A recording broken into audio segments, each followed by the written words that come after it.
Hello, welcome back to the Mr. Arsenal podcast. See, so soon after the last one as well.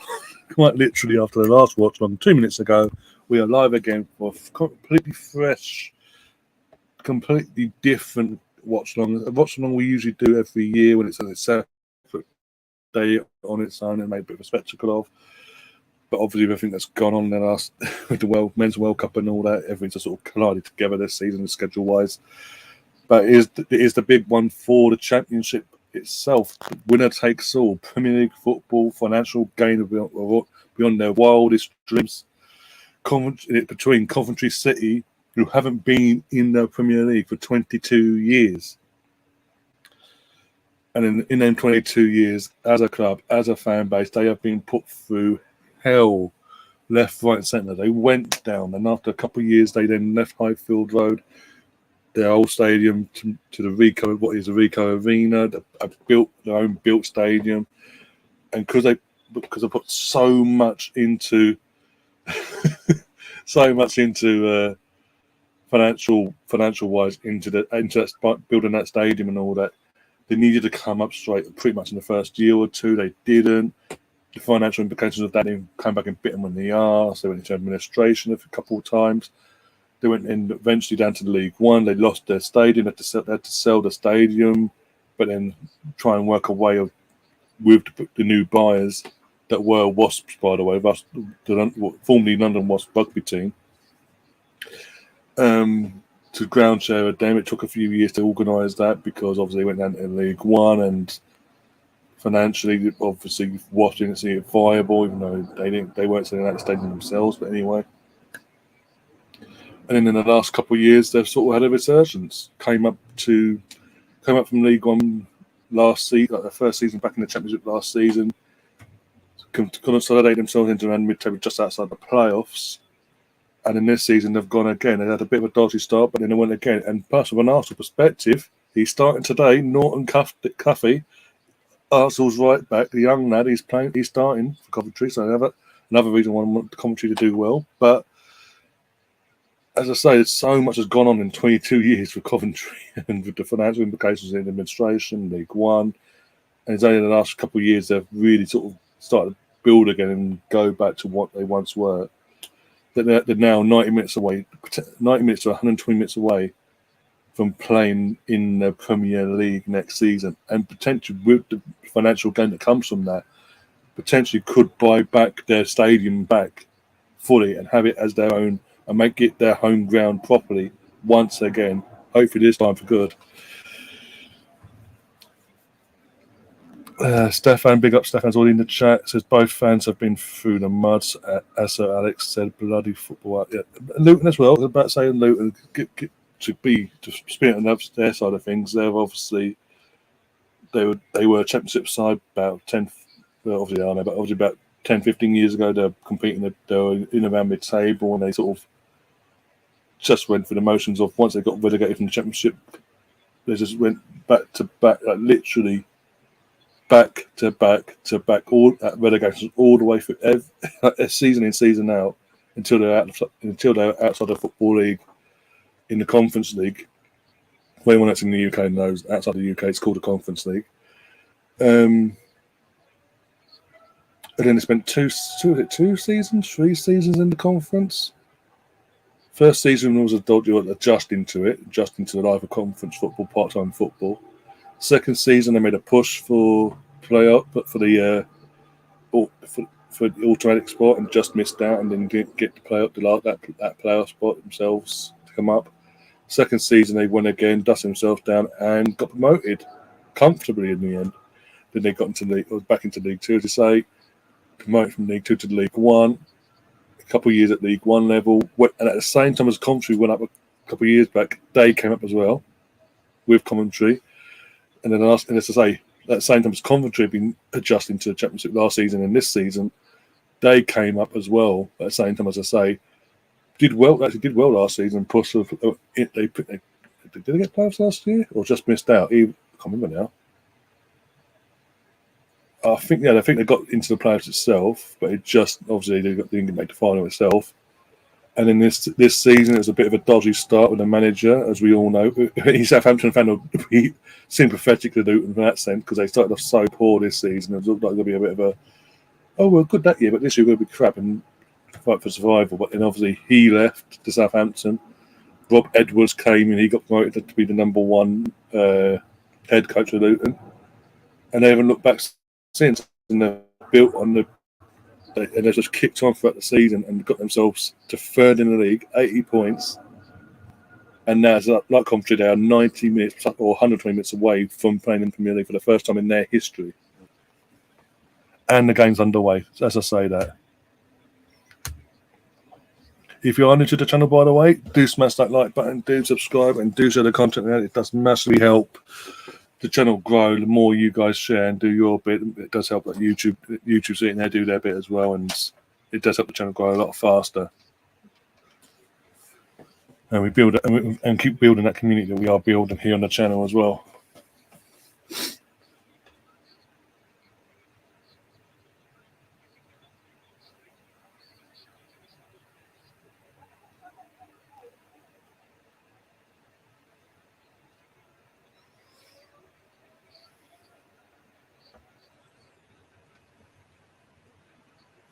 Can Ipswich achieve back-to-back promotions? Just get the feeling things are happening. You never know.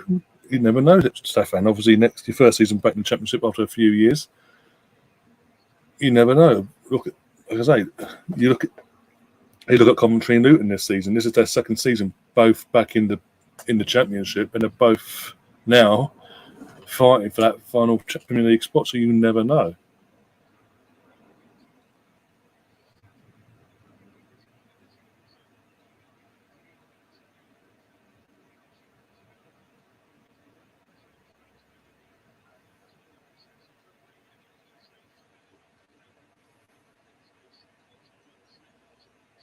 Hopefully, we do get a better player.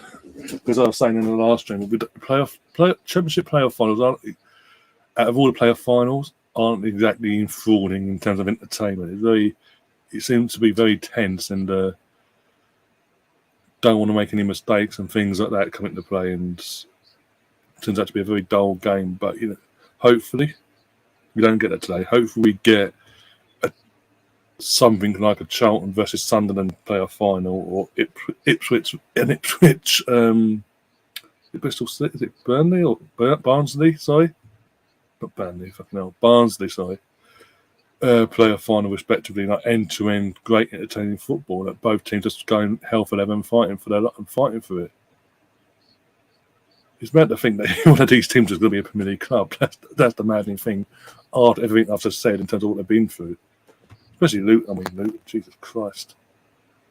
Be a derby. Would that be technically a derby for Arsenal?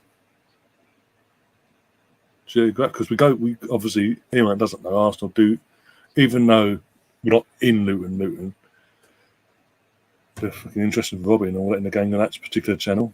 AF TV or Luton Town TV? What do we do this season? Let's do both.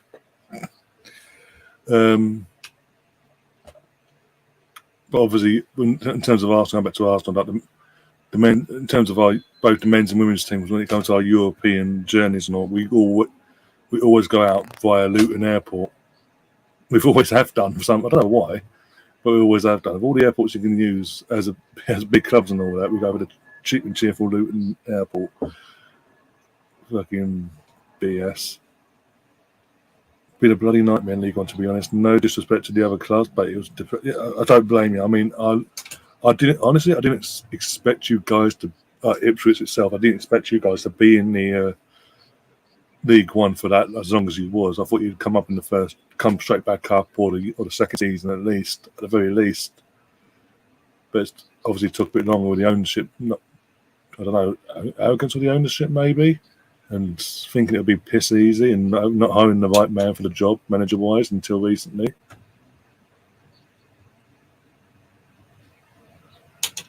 What was it? Oh, I can't remember his name now. When you went down, who was it you had? Oh, I can't remember his name now. Oh, my God. Because McCarthy left, obviously, going into the season, the last season of the Championship, going into that. You hired... And then with that, was it the Shrewsbury manager? Because he got him to play because he got Shrewsbury to the League, I think now, League One playoff final, even though they lost, gave him the job. And then obviously you 1-0. Is it a goal? I don't know. The rest whistle isn't going. His watch ain't buzzing, and I think they're saying, "Is it a goal? Is it a goal?" The flag's gone up. I think there's VAR because it's at Wembley, and obviously the implications of there's VAR in this as well. That was dodgy from Coventry defensively. Either way, ball comes in. No offside. It might be a foul. It might be called for a foul or handball, maybe. But the ball gets put across the line. Was it a foul they've pulled up for? Oh, it was offside. Yeah, he was offside. The ball, he wasn't offside as the ball was headed in the first place. I don't know if there should be. I think it is VAR. I'm not sure.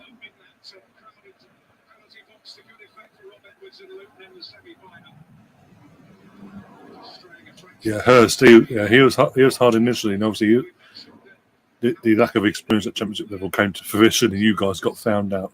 And you own because even though it was so obvious, everyone else, and obviously you guys as fans, that it just wasn't going to work at Hurst. He just didn't have the know-how of championship level.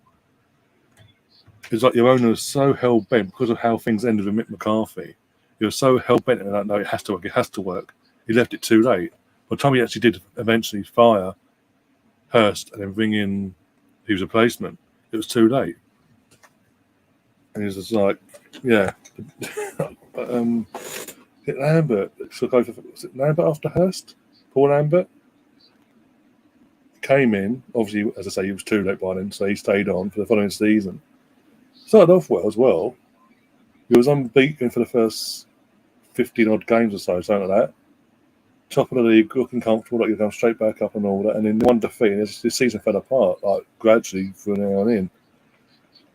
And then eventually he was sacked, and then for a couple of managers since then, it just hasn't worked. Last season itself was to the standards of where you've been trying to put yourselves in League One poor.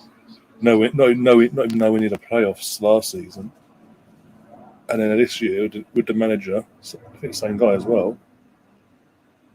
Correct me if I'm wrong.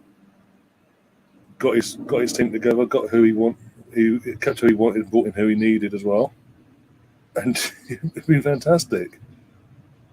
One of your own that came to us as in the academy level, and we sort of sent out on loan, and then we sold him back to you guys back in January, full time wise. He's part of your squad as well, and so you sort of kind of you're welcome because we sort of helped progress him as a player, and then eventually gave him back to you after a few loans. Paul Cook was a nice guy. Yeah, Paul Cook, that was it. That was one of them, but it didn't work. It just wasn't working. You could tell in the end it just weren't going to work out in the long run.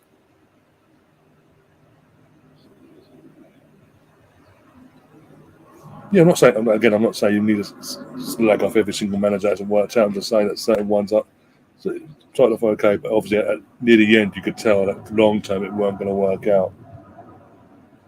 Was someone gone down?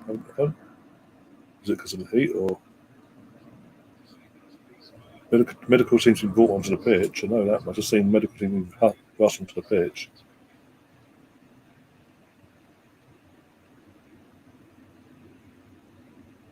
We've got a stretcher out as well. This ain't good. Oh, okay. He's flat. When I say he's out, he's flat on the floor. He's not moving an inch. I don't know if he's landed awkwardly and he's been told to stay still or whatever. But it's not a good start for Luton in terms of hit for him. You see who that is. I can't see who it is. I'll have to tell you who it was as well. But they're not showing a replay, so it must be bad in terms of how he went down or the challenge itself or whatever. But I can't see enough because there's so many people around making sure, like, assessing him and all that. Can't see the squad number or name or nothing, so I do apologise for that. I've got the sound not high enough for me to hear who it is receiving treatment. But your new guy's coming again, young. Again, the guy you've got now, the manager you've got now. seems again one of them, young and up and coming manager, young up and coming, as I say. The enthusiasm he has for the game and all that, and the connection he like no, not the Forest manager. The connection he built straight away from between himself and the fans. That's been a help. That's been huge this season, especially as I say, the back end of how last season went. And I say he played some fantastic football. He was good. I was at the most goals and near enough to the most goals in the league. And kept fighting away. Even at one point, it looked like there would be Sheffield Wednesday and Plymouth getting that top 2 spot. You kept plugging away, kept fighting away this year, and just hoping that one of them would step up. And Sheffield Wednesday did, in terms of the automatic spots. And if anything proved that, showed Sheffield Wednesday's season, that playoff game against bloody Peterborough showed it all. 4-0 down in one leg, came back and won in 90 minutes 4-0, took it to extra time, penalties, so that's like 5-1 to penalties. Jesus, that did sum up. Over that 2 legs summed up Sheffield Wednesday massively their season. Oh dear. But as I say, fair play to them. But obviously, you guys, as I say, you plugged away and you can't actually. You didn't get when the opportunity came. You didn't go missing, and I think you kept plugging away and got what you deserved. And it's great to see you back in the championship. Hopefully, the owner doesn't go, "Oh, you're back in the championship now. That's okay now. Handbrake on again." Hopefully, as you say, like you mentioned before, maybe you can do what Luton and Coventry had done, but a season earlier and come back-to-back promotions, possibly, be it automatically or via playoff. Again, it's been so long for you guys as well. It's been way too long for you guys since you've been in the Premier League. I was in my early teens when you guys in the Premier League, but the 2 seasons you was in it, especially the first season up, for first share to the league. What was it? First season up, 5th in the league. You finished 5th in the league. Your manager got. This is the year we won the double, by the way. And, it was the year before. Sorry, the year before we won the double. Sorry. So 2000. It was the year that Ferguson won his 3rd league title in a row. The last time he did that. Anyway, what's the second time? The first time he did that. Sorry, because he did it in 90. Anyway, so in a year that obviously Ferguson and Man United won their 3rd straight league title. Ipswich came up, finished 5th, got UEFA, what is now called Europa League football, but UEFA Cup back then.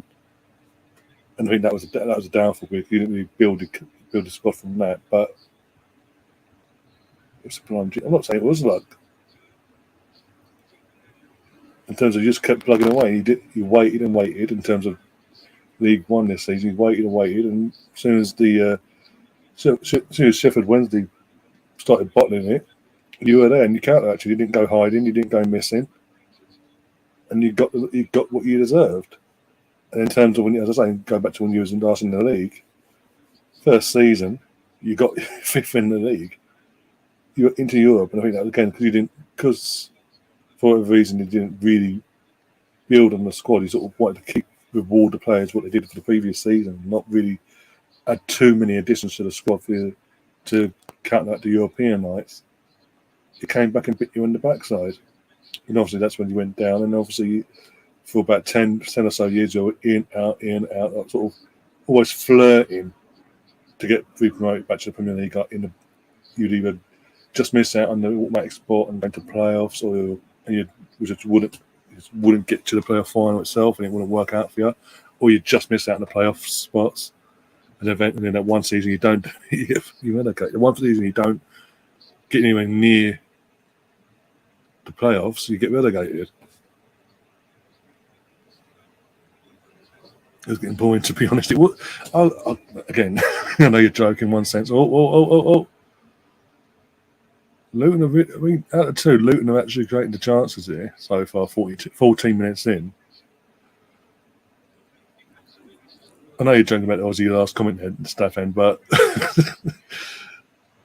if I was an Ipswich fan, and for how many years I was saying, since you were in Premier League before you got relegated, before you actually got relegated League One, apart from that one season where you obviously did go down, all them other seasons you're always flirting about getting the playoffs, or you'd flirt about getting promoted but not quite do it. I'd get fucking bored of it. I'd be like, I've had enough of this. European nights at Portimão used to be magical. Never lost a home game ever in Europe at home. Yeah.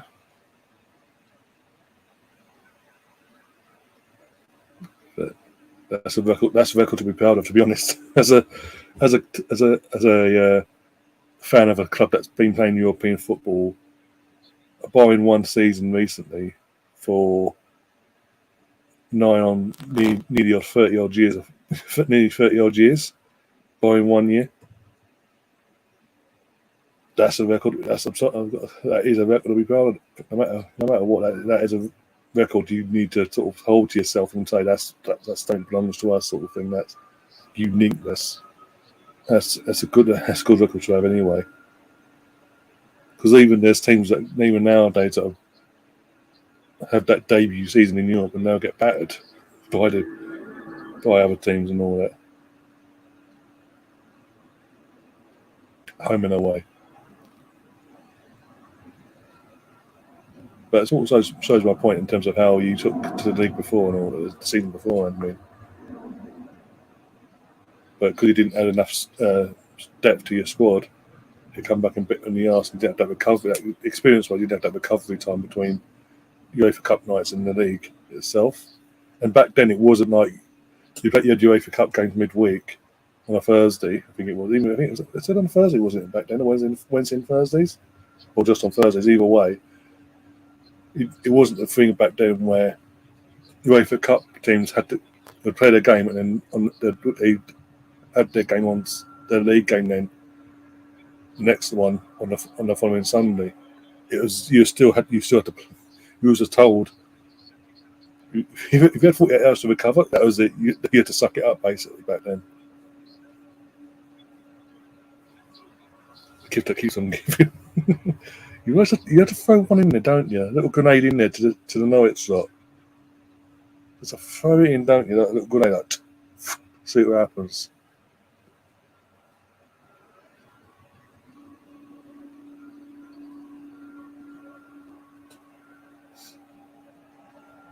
Years ago, yeah, that's what I'm saying. I can't. That's what I remember. I swear. I was like, there's times when I'm literally, I'll be around my nan and granddad's in the midweek, random it and score like half terms or whatever. I'd go and spend some time with the grandparents, that side of things. Maybe like on a Wednesday night, I swear it was like Celtic Blackburn or something like that. Celtic were playing.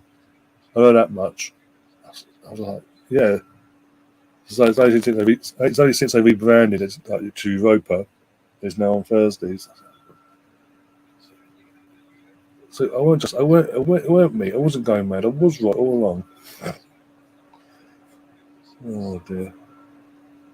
Back when we used to share the European nights on Wednesday then. Hey. But even then, as I say, you're playing Wednesday, you could be playing fucking Saturday. So you'd have obviously Wednesday night you're playing home or away in Europe. You're at home, it's no problem. But if you're going away in Europe,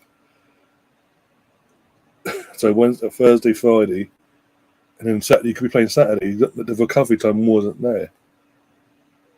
And even now, I think this Thursday's fucking Sunday malarkey. Now, because Arsenal have been there now, these Thursday, Sunday malarkey for the last six or so years. We've, barring 1 year, obviously. As a fan, I've sort of realised the Thursday, Sunday thing doesn't really benefit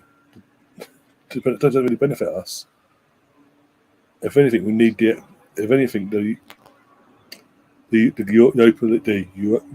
Europa League clubs in England, they need the handing it. If you're at home, if you're an English team and you're at home, Thursday's fine because obviously you haven't done any travelling. But if you're playing away from home in Europe on a Thursday night, you need the extra day. So if anything, you should be playing on a Monday night under the lights. Doesn't mean you have to be on Sky or nothing. It just means you get the proper recovery time. But hey, it is what it is. You don't realise Ipswich and Knights fucking hate each other. I hate Tottenham, but I don't go on about it. Well, I do actually, but still, okay. I'll let you off. I remember back in the final season at Highbury, once that Luton are going for it. I mean, Ipswich on the brain now. Coventry are really at the two sitting back ends, inviting pressure on it. The nerves are showing more in Coventry than they are in Luton. Luton are creating a few chances here, so Coventry got to be careful and hold on here. I think what I was saying now. But yeah, I was saying that you're off on the Derby thing because obviously I hate Tottenham. I still every now and then throw it in. That was in 2006. That was our last season at Highbury, and our last ever European game under the lights at Highbury was against obviously Villarreal. Everyone that knows, I was old enough to I was in that around that play, watching around that time as a football fan or whatever. If you're old enough to remember, you know. Randomly, I don't know how it came about, but it was Sky. I was watching it on Sky and all that. Because it was like gold dust for that semi-final, so I couldn't get tickets for it. And then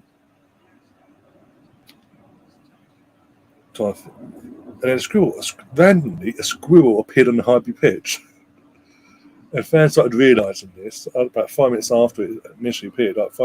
Fans started realising that the squirrel and all that, and we on the spot, Arsenal fans to a T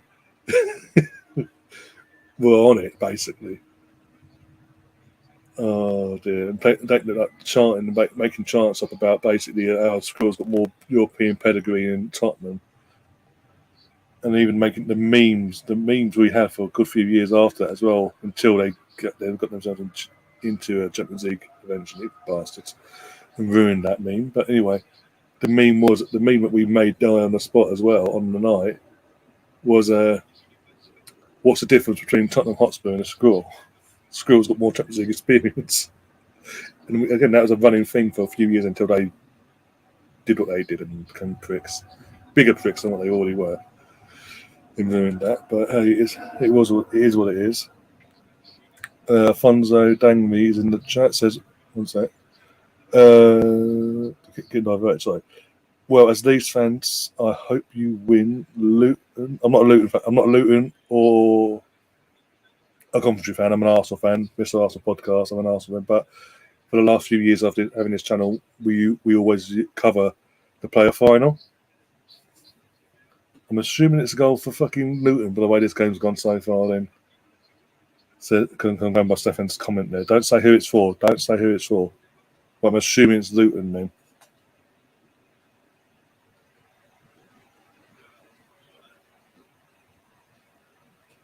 On the counter attack, here we go. Route 1 football over the top.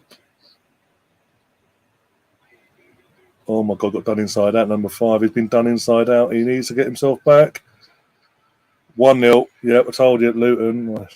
Fuck off. Fucking Spurs fan. 1-0 Clark with the goal as well. Literally got the defence. Coventry's number 5 got turned inside out 3 or 4 times there. And wow, just fantastically taken from Clark, by the way. Gets the ball, runs into space and gets the shot off, and so much power. The Coventry hold up to like, yeah, you can have it, fuck it. So now advantage Luton. We have a goal. It's not going to be a dull 0-0 after all. Yay! But yeah, I'm not as I say, Afonso, I'm not a Luton or a Coventry City fan. I'm an Arsenal fan, but as I say, we usually cover the Championship playoff finals anyway on this channel. So happens that this year, because of how it's fallen, I'm covering fucking. I've had to cover the women's game beforehand, so I'm a bit anyway because we lost 2-0 the girls. But now, yeah, doing this now, so it's just like I've pretty much had no break either. It's literally like, oh, boom, hi again. Oh dear! Wow, I need to change the scoreboard, don't I? Sorry.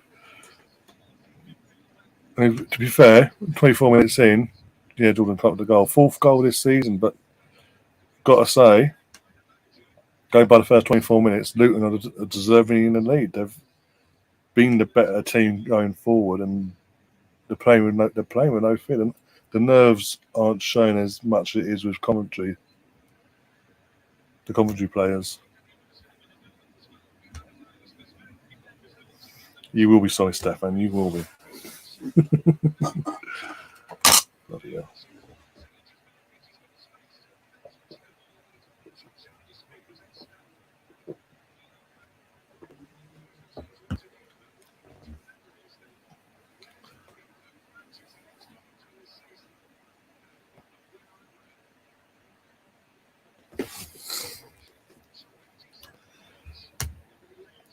One night on Pigs on the Fire and Pigs channel. If you haven't already, go and subscribe to him, by the way, mate. He's a Man United fan.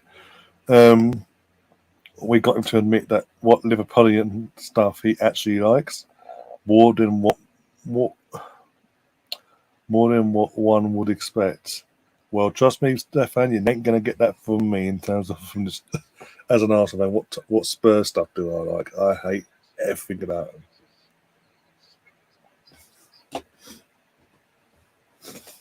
You won't get that from me.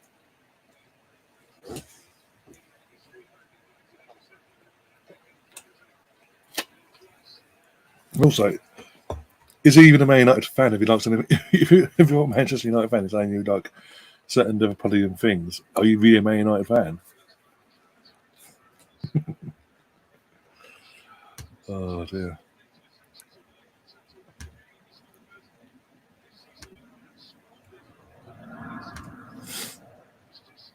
Right, there's some polls going in the chat as well. One sec. Bloody hell. That's something I didn't do. Oh, balls. I didn't fucking turn up, but I got to fucking thing up. Like, come on, load up. That would be fantastic.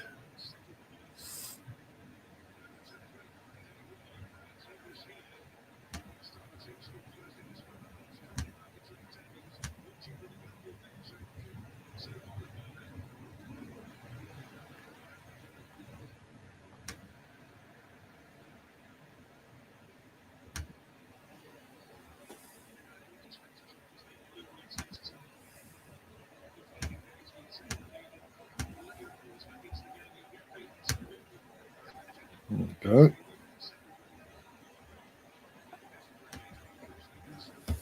Ow, ow, ow. Right.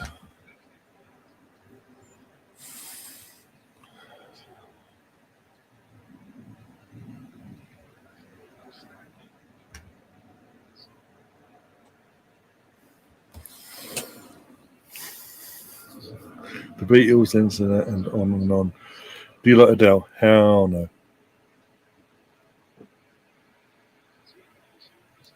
I know someone you like as a Spurs fan. Who's that then? Surprise me, Stefan. Surprise me.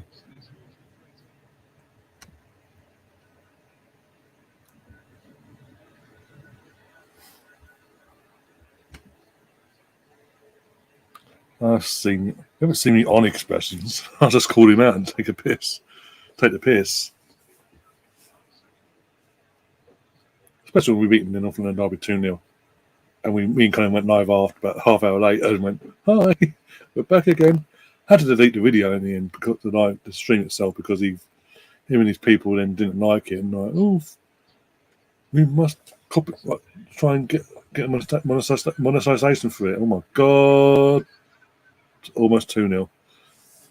Almost 2-0. Oh my god. The commentary all over the place defensively.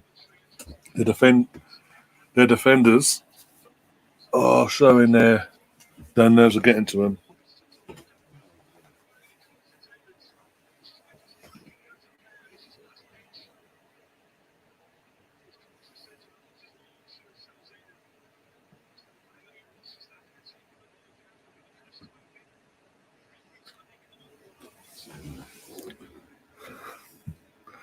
I'm an Arsenal fan. What do you expect, Stefan? Bear with me a second. He's just wanted to BX quickly on Insta.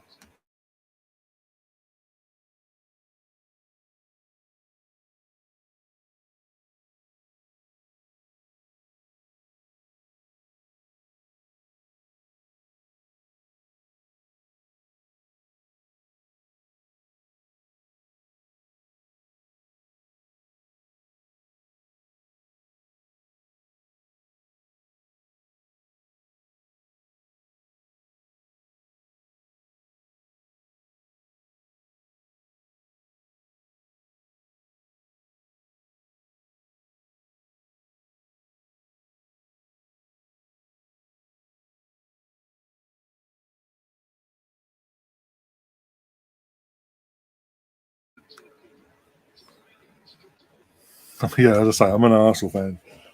I like taking the piss, but in terms of enjoying their pain, their anguish and agony and all that, it doesn't mean I have to like the person. I don't have to like the person, just take the piss out of them. Oh dear.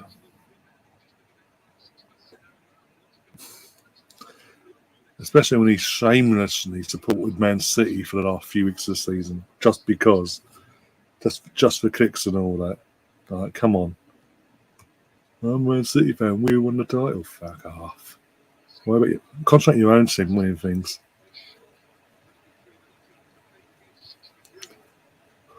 I'm hoping Coventry don't go in the shadows here. Like, win themselves completely here for the entire game. To get this far, to beat, and also let's not forget, Coventry knocked out the favourites as well in terms of Middlesbrough over the two legs. So I would have thought they'd give them a bit more confidence and they'd go. They'd be a bit more at it today. But so far, nope, not the case at all. Especially as I say, defensively, the players are looking a bit fragile every time opponent attacks them.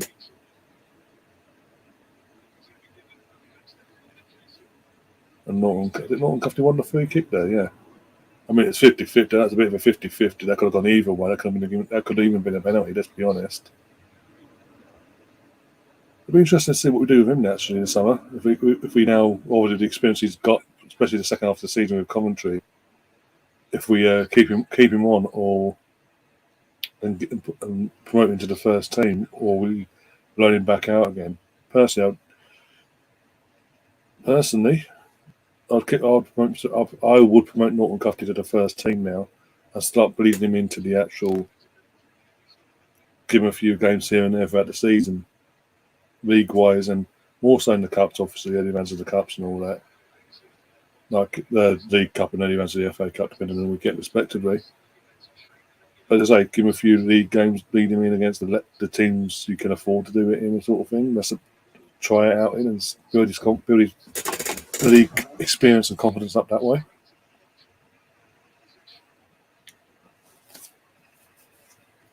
But it also depends what he wants as well. If he wants to do that or not, or he wants to keep playing regularly week in, week out. Especially we've got fucking like Tommy Ash, we don't know how long he's going to be out for. We can't just rely on Ben White at right back because he'll get fucking injured and what. I'd rather have someone like Norton Cuffy than having to go out and spend more money on another right back that knows they're going to be the backup, basically.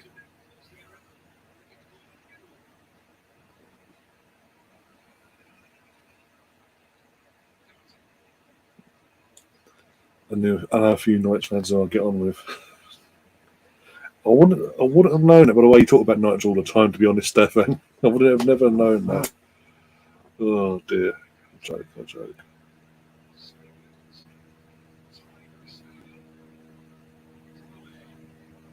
It's going to be two.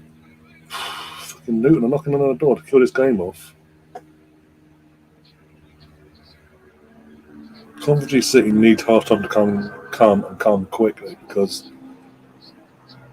they are just not. They're not at it today so far. I'd thought someone was knocking at the door. Oh, okay. I've had that before. Was it yesterday? Yesterday I thought that was the case. Yesterday? What time I think now? What on? Thursday. Yeah, Thursday evening. I thought someone came through the door. I swear I heard my front door open and close.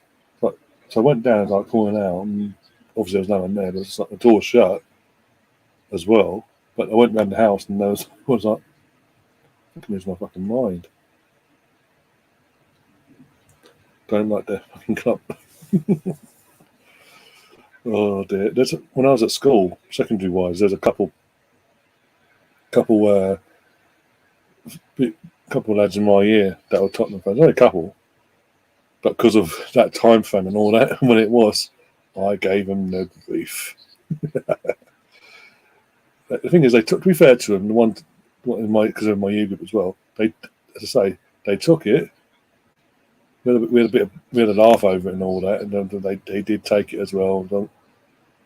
They couldn't really fight back either. It was at a time when they couldn't really fight back because Tottenham were that team trying to fight for survival every year. They weren't doing nothing else apart from that, whereas we were doing what we were doing in that time frame. So they had to take it, and they did take it with goodwill and all that on the chin. But yeah, me and obviously being an Arsenal fan is even worse than coming from me because I was an Arsenal fan. But there's others as well. We just took Man United and Liverpool fans and all that. We just took a piss out of pretty much every fucking Monday. Like, oh, how's Tottenham done this weekend? Fuck off.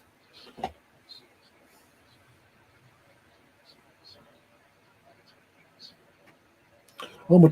Thing is, the door. I'm not going to get into it, but yeah, the door should be what it is. But no, in terms of someone was due in, but not for another hour or so. But I swear I heard a door open and but someone come in with keys, and I heard. Obviously, nothing was taken or nothing like that. So it's just me. But plus, the dogs didn't go off either. But because usually, even if it's someone that's they know is meant to come in, is coming in and all that, they know they still react until they're told, behave yourself, basically, stop. Then they'll stop. It's only if they know the person, obviously. Other than that, if you don't recognise it, you're dead, basically. But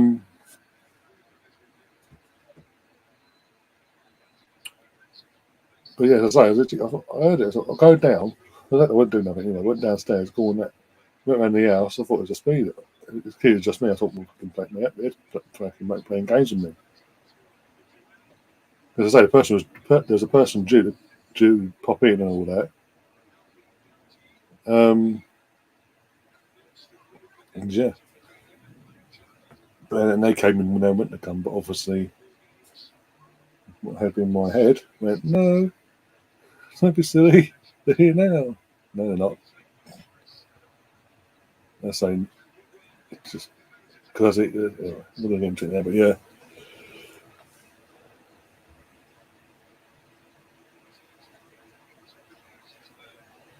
It's to their own stuff, and I personally could never get with a Tottenham fan.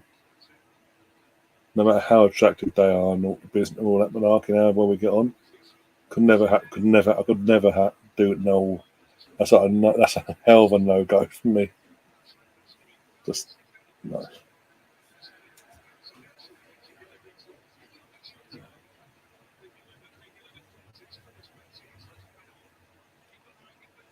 Oh, Scallywag season, yeah. I was reading your last comment, yeah.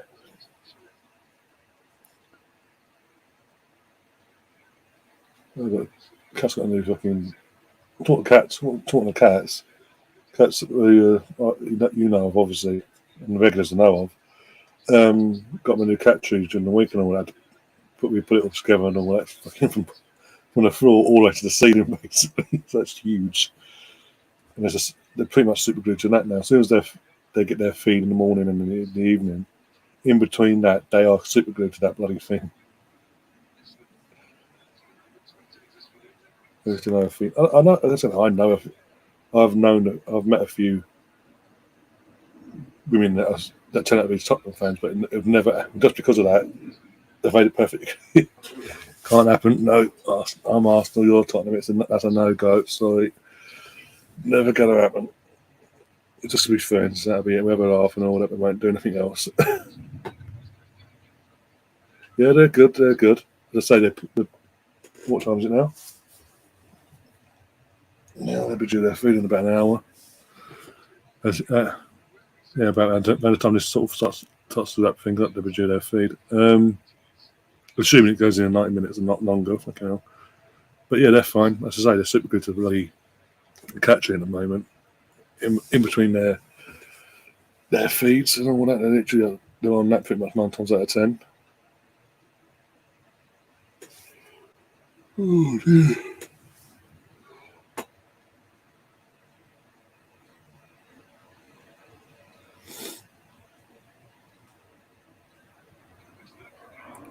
Come on, Gothic. Come on. So it's Luton again. We're 40 minutes in. As you can see, it's 1-0. Luton looked more at ease and less nervous about the game and all that, about the stakes and all that. As they're playing their game, whereas Coventry are a bit. You can tell the nerves are still there, hanging around the players, and it's not. That doesn't. The longer it's lingering on, it's becoming very, very one-sided, basically.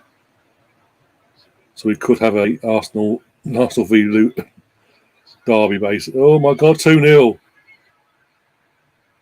Is it 2? Is it going to count? No, flag's gone up, I think.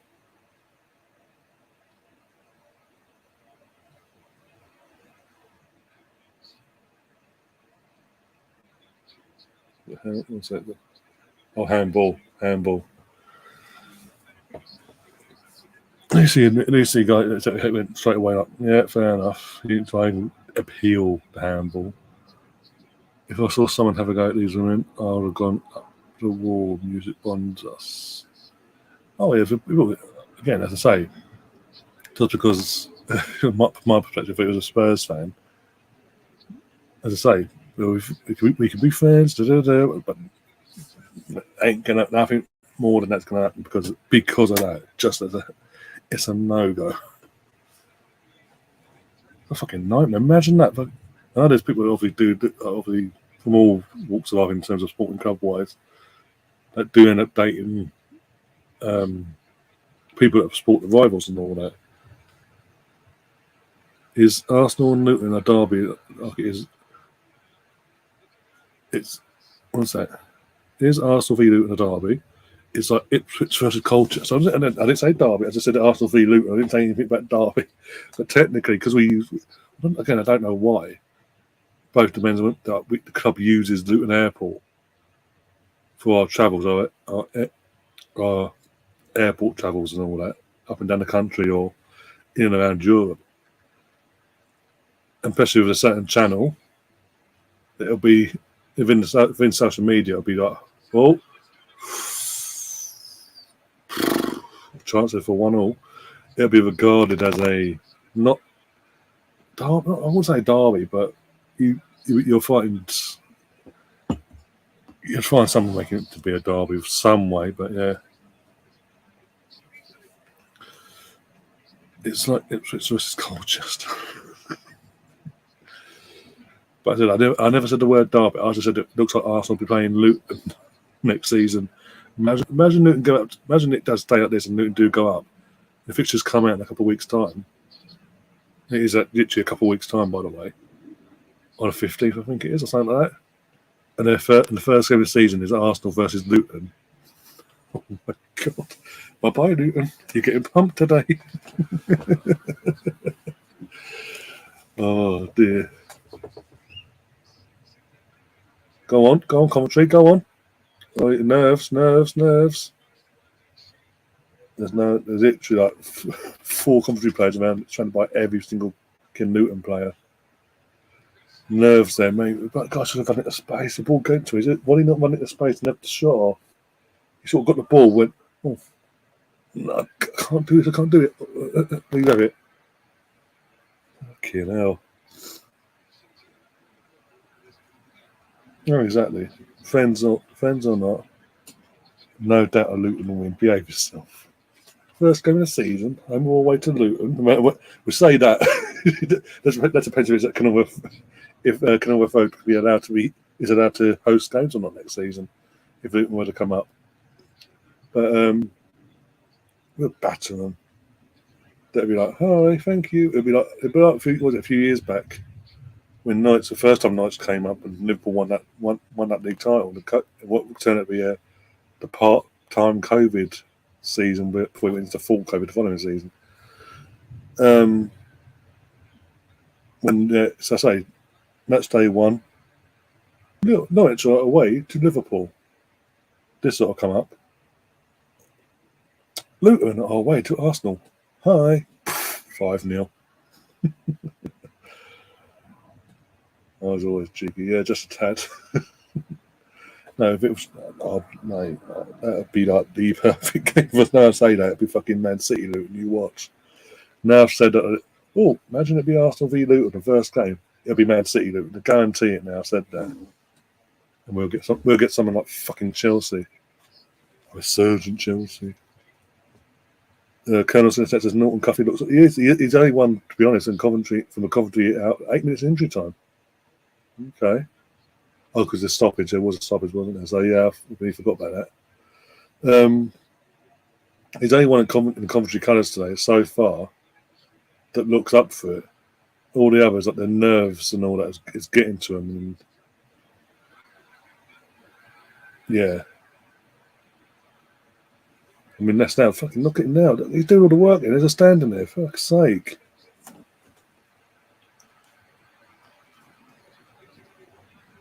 He's a young lad as well. What's he, 17, 18, something like that?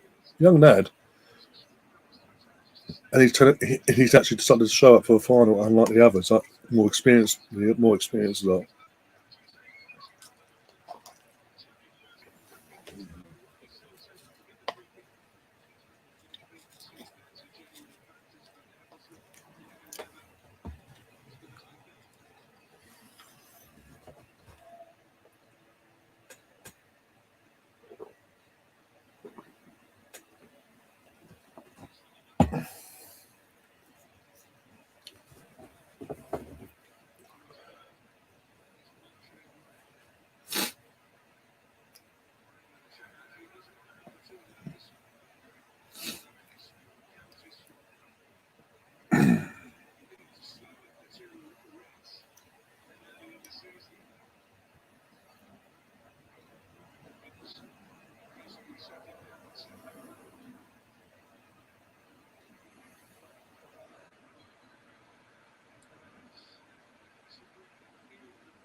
Soft, but okay.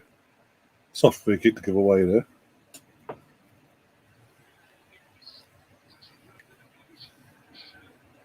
So his own fault. He's making some obvious that he's pulling the shirt. A Sasha. So it's so obvious. It's like he's arm moving about. He's like that. His shirt's been. You see the shirt being tugged and all that stupid.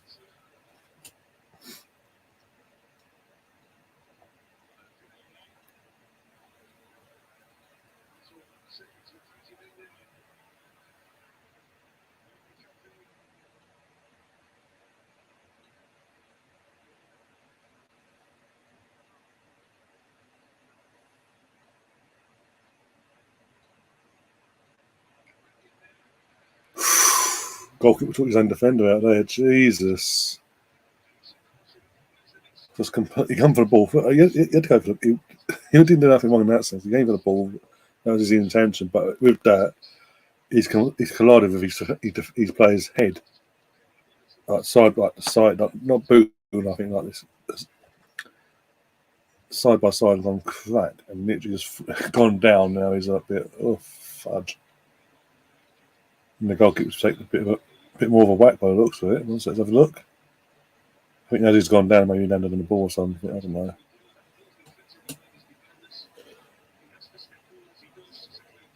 I didn't say that. Well, I mean, from what I saw, I didn't see that. In terms of what Stefan's saying about, apparently he pushed the defender into keeper. I didn't see it. Personally, I didn't. But yeah, enough. It is what it is.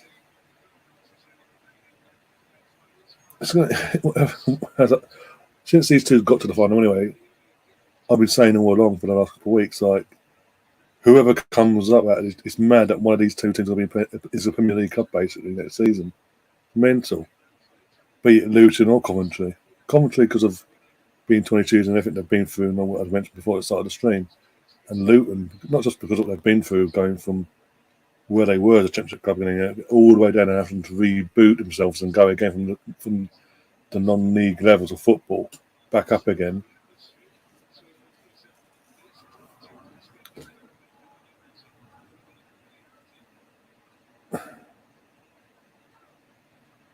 So it is what it is. And as I say, good luck to them.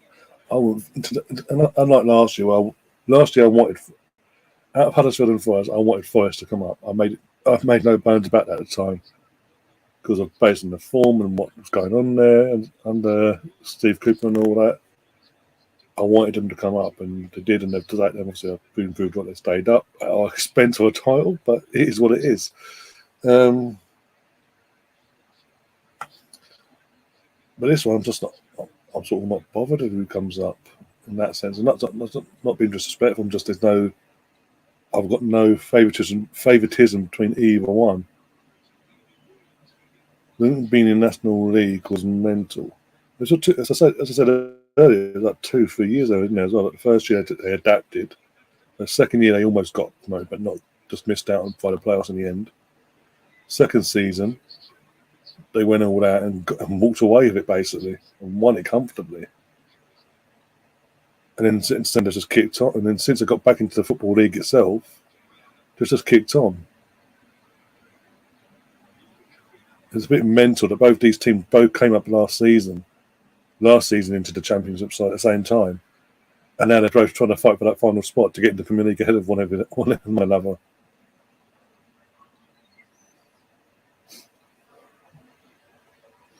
Someone's having a burn up. I can smell fucking gasoline somewhere. Someone's having a burn up somewhere along the road. I've got a window just open as well, so I don't get because of how hot it is, humidity-wise, so it doesn't get too hot in here. And yeah, Luton were always a stable old second division club, yeah. Before the Premier League did it with the breakaway Premier League and all that, yeah. Yeah. And they were when they were all them years ago before they had that went for that turmoil of relegation into the non-league. Up to that, before that, they were a stable Championship club for a while as well. There's just one season they had one bad season. And it's capitulated as a club. They capitulated from Championship to League One, League One to League Two, League Two to non-league, in back to back, like no sort of breathing space in either league. It's just like boom, boom, boom, boom, boom, boom, and then they have to rebuild from the Conference League.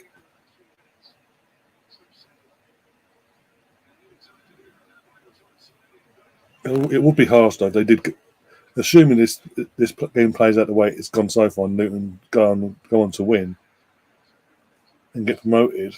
It will be a bit harsh in one sense that they won't be able to use they might not be able to use their own ground for the Premier League next season. That's where the money comes in, and they're going to have to straight away this summer start invest into that stadium and bring it up to standard basically, and add capacity in quick. Add as much capacity as they possibly can this summer, and then to keep adding them as long as they stay in the league basically until it's fully with Premier League standards. A proper, was it 11,000 capacity? So it'd be like with that, you'll be lucky to get a few hundred if you're lucky away tickets, depending on where their away fan section is and all that. Because I don't watch Luton week in week out to know where the away fan section is and how many tickets they get in the Championship and all that. But you'd expect if it's 11,000 capacity, 10,000 of them tickets are going. 10,000 at least of them tickets are going to obviously the home fans, obviously. As I say, depending on how big that away section is, it could be a matter of a couple hundred, 200-300 tickets. That's it. Half time, which was gone. Coventry losing 1-0 again. Luton have been the better team. They deserve to be in the lead. They've not showed the nerves. They've gone for it from the get-go. Again, Coventry players, apart, I can't call me biased either for saying it, but apart from Norton Cuffley, all the other Coventry players that started today, the nerves, you can see the nerves are in there, and they ain't getting out that they're not kicking nerves out the system, and it's affecting them badly on the pitch. Norton say once turned up today, he's trying to get the rest of the team pushed and galvanised again and get back into this final. But yeah, half time, And as it stands, Luton are 45 minutes away from Premier League football next season, which is mental. It's mental either one, but Luton itself, as I say. Thank you very much.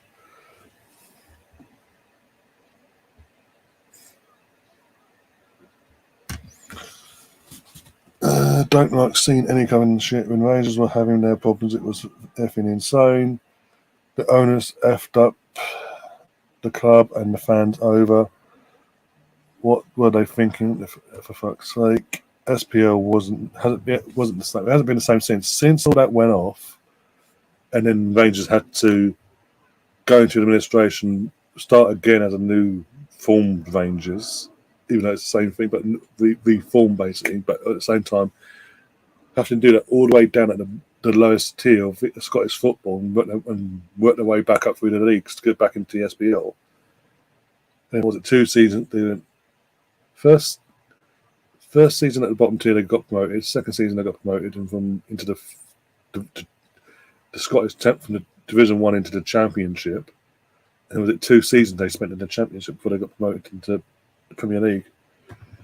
But them going through having to do that and being demoted all the way down to Scottish football, I've said it how many times, it completely screwed the SPL. The SPL's never been the same since. Because obviously in that time Celtic just went, okay, we're going to put our flag in the mast and make sure that everyone knows that we are the dominant force, that we ain't going to let anyone come near competing with us. And obviously in that time frame, you had like Motherwell and Hearts occasionally between the pair of them, and Aberdeen occasionally in the little time frame they had of coming second to Celtic and way off second, by the way. Wasn't even like close seconds, respectively. And Rangers have had to go through all that, and then they had to readjust themselves as they come back into the Premier League, readjust, and get used to the life of the SPL again, and rebuild the squad to make sure it's good enough to compete at that level. And then obviously, with Warburton, then it didn't work out with Warburton the way they wanted. They then had to go and get Stevie G, and Stevie G, what it did look like he was pushing them in that right direction, and then he threw him under the bus, and they've gone backwards again.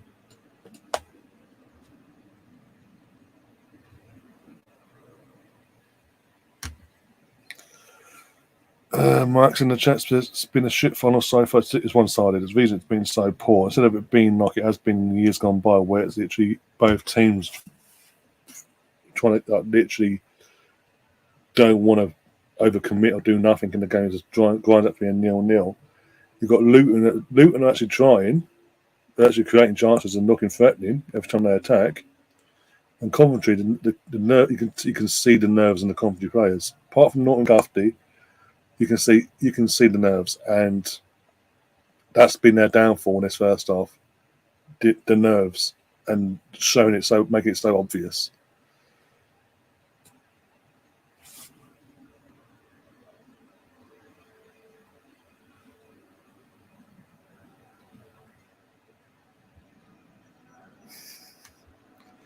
Coventry haven't offered nothing. No, that's what I'm saying. That's what I'm saying. They ain't. That's the nerves are there. The nerves are so obviously there, and they're just, apart from Norton Cuffley, they've gone missing. And Norton, you've seen, he's trying to do everything. Norton, one way or another, he's trying to drag his team back into this final. And the other players, I mean, there was one point, and for about just before they did on time went up, ball gets played out to, I can't remember who it was now, but got played out to a player. Got players running through the middle. He plays it out to his player that was just to the left of him. Instead of that player then getting the ball and driving into the box and having a shot off or creating some sort of chance, he gets the ball, realises where he is, and goes, I'm going to cut back in and run alongside and give it back to you. The fear is overdoing Coventry. It's fucking up big time. He's doing this out of a decent final, because obviously, as I say, Luton have turned up. They're not showing the nerves. They're here to get the job done, and they're not hiding from that. And fair play to them, but obviously with that, you'd want Coventry to do the same thing to make it a really good contest. But so far they haven't, and they're now 45 minutes away from blowing a good opportunity here to be back in the Premier League. A good opportunity, not just be back in the Premier League, but financially be in such a way where you can buy back your fucking stadium and make it your home again.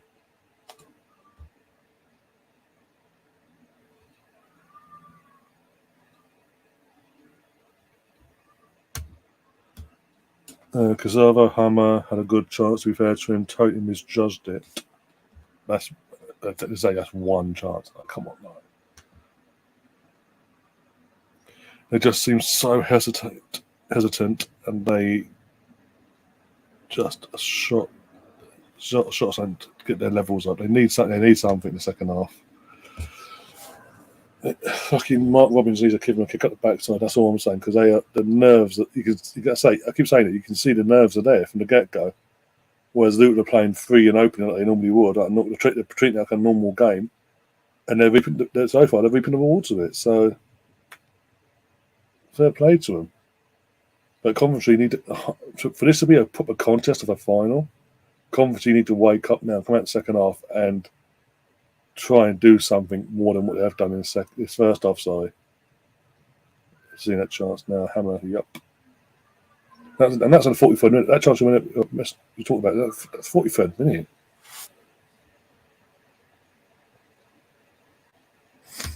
Yeah, there's that as well. They're losing it. That's hence why the injury time and all that. I forgot about that at the time. But yeah, Lockyer as well and look stronger. Yeah. The reason they look stronger is because Coventry, again, I keep saying it, the nerves. They're just not. It's like they know what's at stake, but they're not. They're not doing what Luton have done so far and just play the game and not the occasion.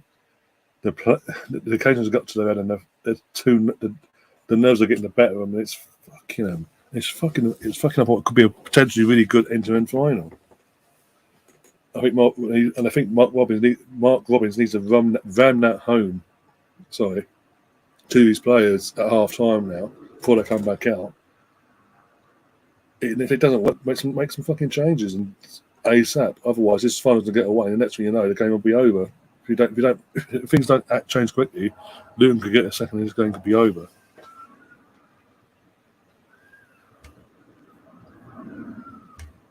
I'll be honest, man. I'm surprised you're not doing a Watchalong for this. I thought you would have done. I'll be honest.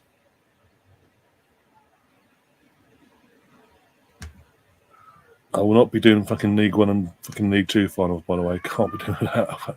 Well, I'm not even here tomorrow. I'm at the actual at the Emirates tomorrow for the Arsenal game against Wolves. To be fair, mate, you can't blame Cov for this lack of confidence. It's nerves. I'm just saying the nerves of the occasion of the day itself, knowing financially what's at stake and all that. You can tell that's it's playing on their minds, and that's what's been their undoing. That it's the nerves that are getting to the better of them, and that's been their undoing. Hence why Luton looks so fucking far superior to Coventry, in what should be a very close contested game. And as I say, Luton are just playing the game like they normally would, and they look far superior so far. Are you going to League Two? You're going to the final? Okay, fair enough. I don't know. It's the League Two final, actually. I can't remember now. It's been that long since the League Two situation has been like the playoff final has been sorted. I've forgotten who's in the playoff final for that.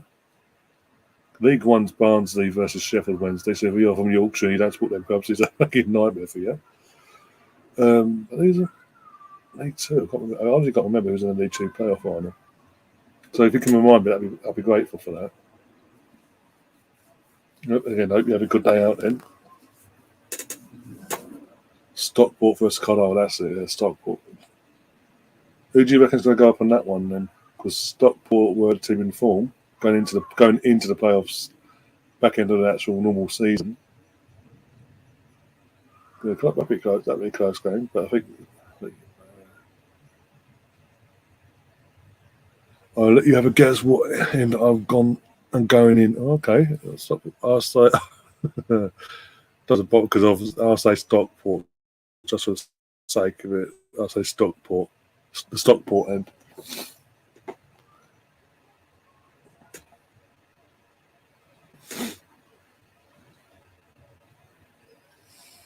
Oh dear.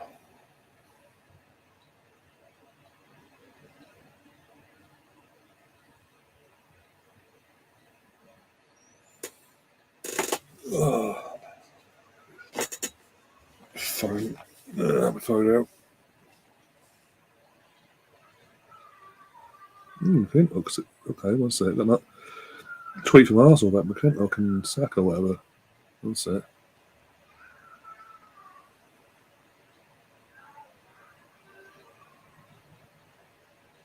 Oh, I was talking about. Okay. So yeah, Arsenal put out a tweet saying, "Take a look back over our illustrious list of men's player of the season winners throughout the years from McClintock." That's what it meant from McClintock. I thought it was fucking like giving some award to Saka tomorrow or something. If you want to put a link in that full time, I can come on. Yeah, you're more than welcome to. Just remind me the other time. But if it start this and it's like so obvious that Coventry ain't getting nothing out of it, I'll send you a link at 85th minute or something like that in the chat. I will say this: if Luca pops up in the backstage, I'll kill you because he's not coming on. I cannot deal with his bullshit today about Arsenal. I need to go. I need to go into. No, there's nothing to play for tomorrow, but I need to go into have a good mindset, good positive mindset. I don't need him harking on. It's the end of the world. See you at full time. Yeah, no problem. Enjoy the second half. Hopefully, get a better second half, basically.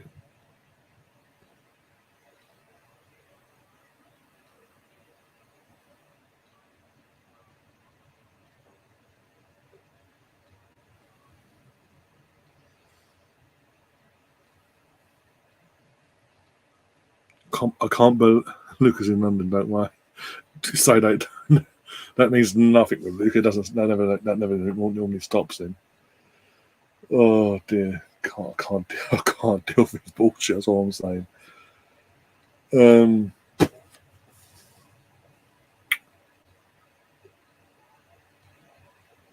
Yeah, that's what I was going to say now. Why is he in London anyway? Don't tell me he's at the game tomorrow. I'll fucking cry. Oh dear, I'll cry.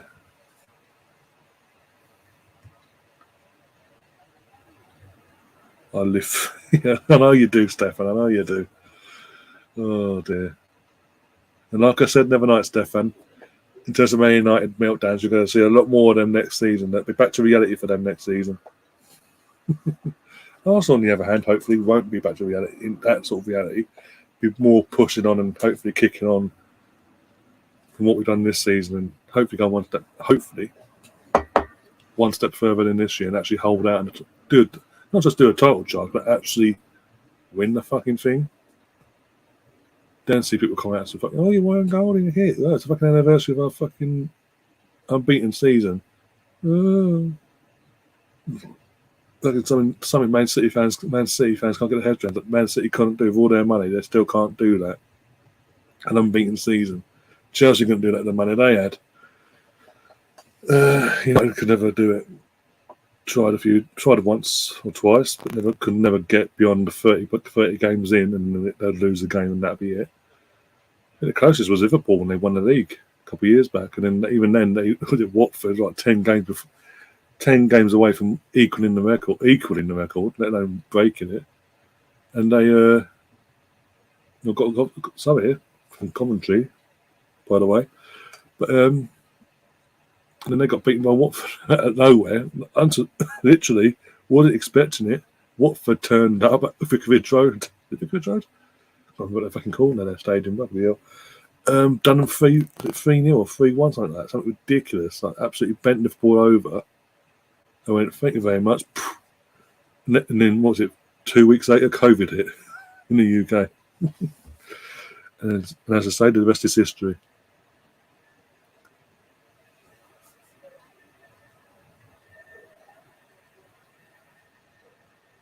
I recorded an audio book as well. So, they haven't shown who's gone off, though. There's a sub's been made. Someone's come on. Number 14 for Coventry's come on. Number 8 went off, but I didn't. Oh, that's what I saw on the thing, but not saying the actual names. I think it's probably one to fucking see.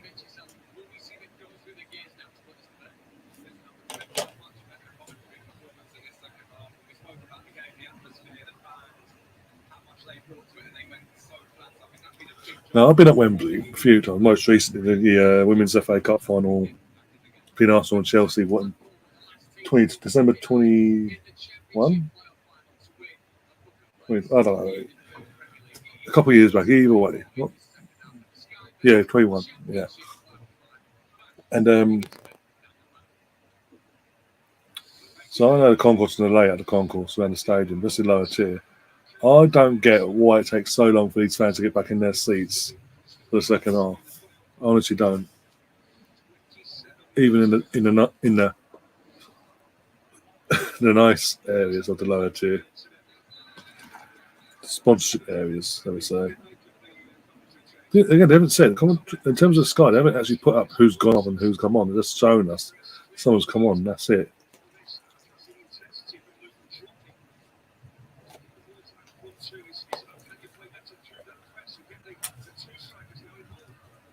Godin, that's it. Godin's come on for Coventry 24. Sorry, not 14.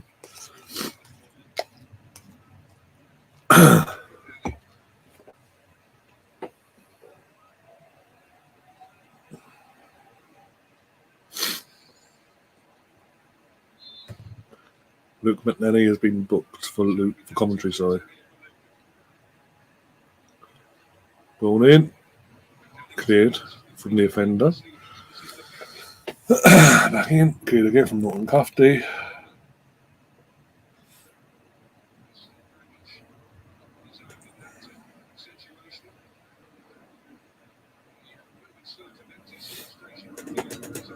Oh dear. Reading this Frank Sinatra book at the moment by this, he was absolutely nuts. Well, he was allegedly part of the he was in with the mafia back in the day in that time frame, allegedly. Got to say that. So you had to be a bit nuts. Maybe 2. Cut back. No. 2. Oh, flag got hit. Flag gone up for offside. Yeah, looks like the flag's gone up for offside.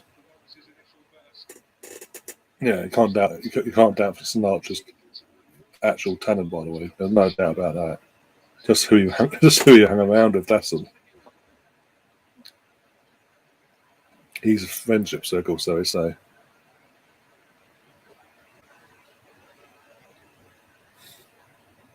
Oh dear.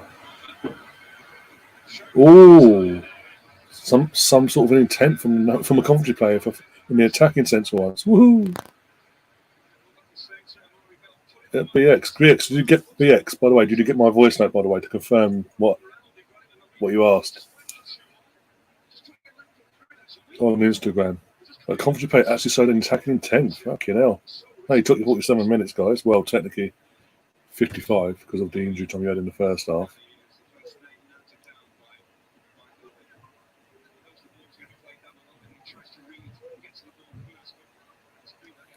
The old Stefan is alive. Yeah, he's been back for a few streams now.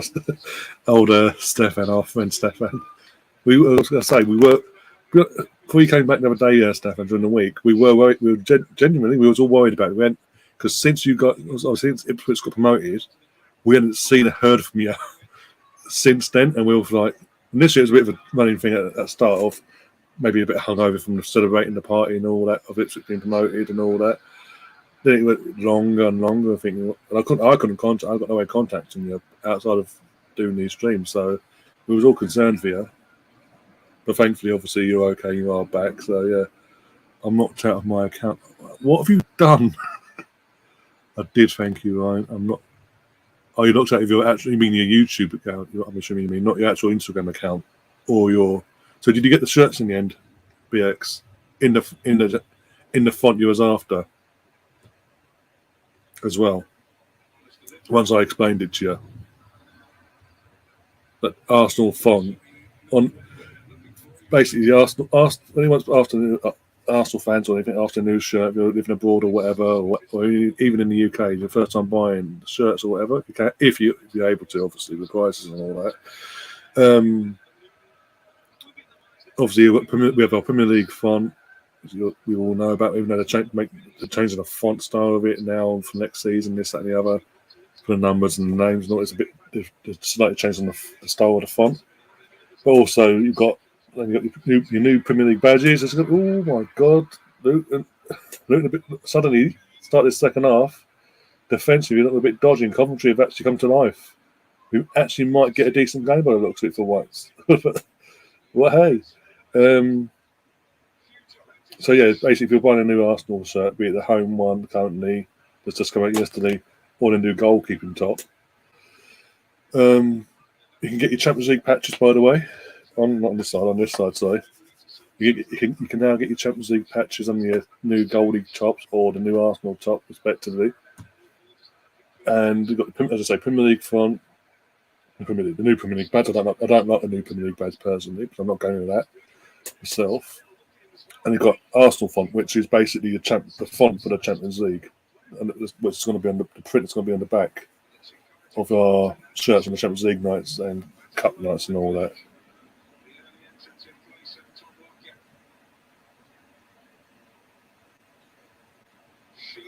So yeah, Arsenal font. For anyone that hasn't bought a shirt from Arsenal itself on the site before, but just gone into store and done it, or whatever, we're doing it online for the first time. This says Arsenal font. Arsenal font is the Champions League font, basically.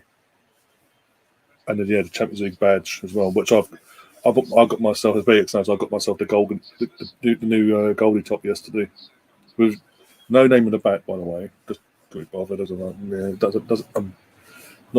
It's not free at the moment. Might change my mind. I can still go into the store and deal with that. Whenever I want that season or whatever, in the summer. But I've got my Champions League badge on my Goldie top already. That'll be coming hopefully in the next about Tuesday, Wednesday, hopefully, give or take, depending when they actually dispatch it on Monday, or if they do, because obviously bank holiday weekend. So it's actually probably Thursday. Actually, it might arrive. Actually, I had a few things going on, such as life and all. Yeah, we know now. Obviously, you mentioned it before. I was just saying that just to explain why BX was so excited to see. We were concerned, obviously, a bit. Oh, Coventry actually, you know what? 6 minutes into the second half, Coventry have actually got a rocket up their backside by the looks of it, and they're actually trying now. They actually are trying to do something in this final, not just go through the motions. Woo. Yeah, Stefan, or Melise, do you mean your YouTube, your BX Gunner account you've been knocked out of, or do you mean your Instagram or your Arsenal account in terms of what's the name? Trying to get the shirt and all that. Membership, whatever you call it. Okay, I've just seen your response now, so cool.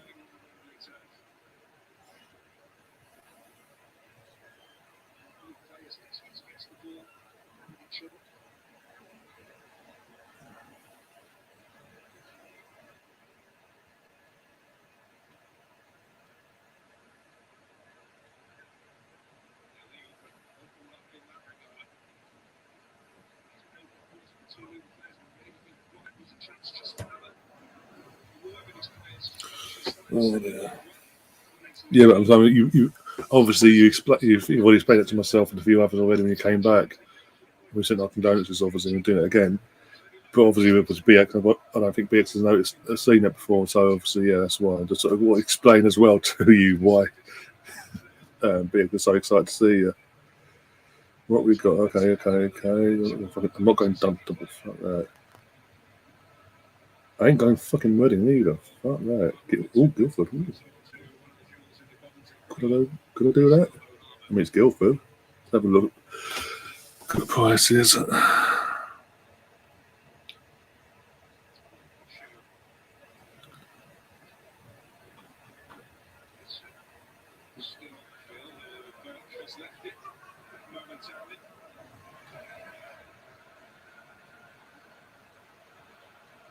Let's have a look. See if we can get some decent seats. Book. Where can you? That's a stage. I want down there. That's good.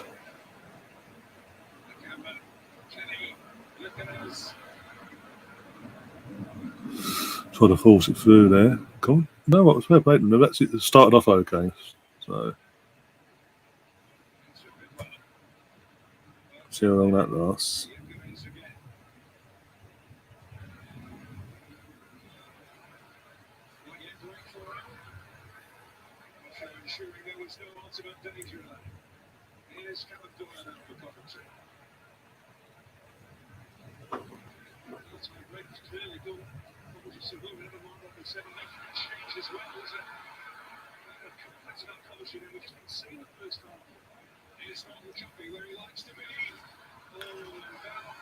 Norton Cuff, he's been brilliant for again. You can call me biased for being an Arsenal fan, but he's been brilliant for fucking Coventry in this game so far. Okay, cool.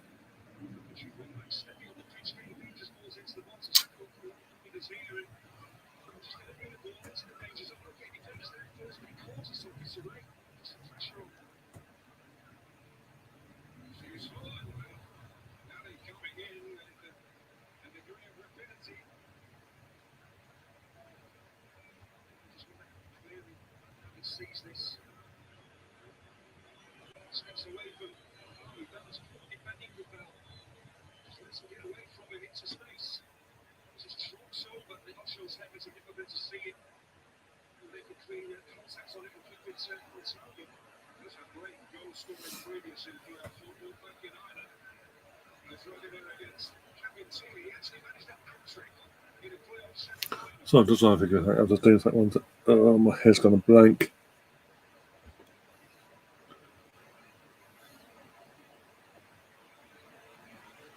Mate, I'm 34 now, so I'm feeling it nowadays. Trust me, in terms of all that side of things. So I feel you there. I feel you.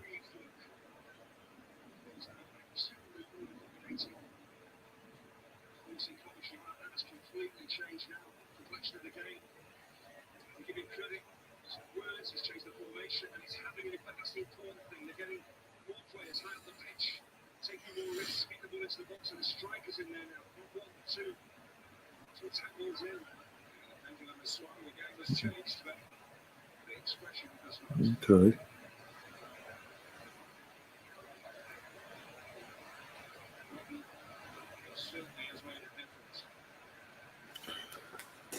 Oh, yeah, I'm not into go for this.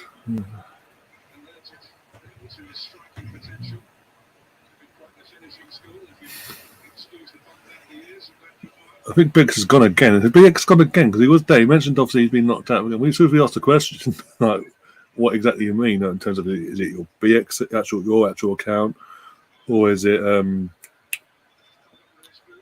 something else, another account, be it Arsenal related or whatever? He's just gone quiet again. Has he been knocked out of this? Has he been blocked out of this account as well? That he's just used now. I think his missus will kill him if that's the case. Someone's actually down the bed. I'm going to kill him. All can smell of smoke. It really did my head in. I can't tell what direction it's coming from either.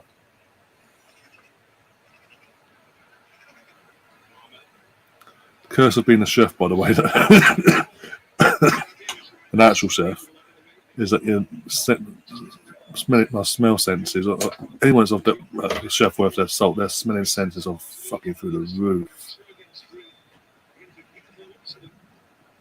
Fucking insane. Like you can smell things before they even fucking happen.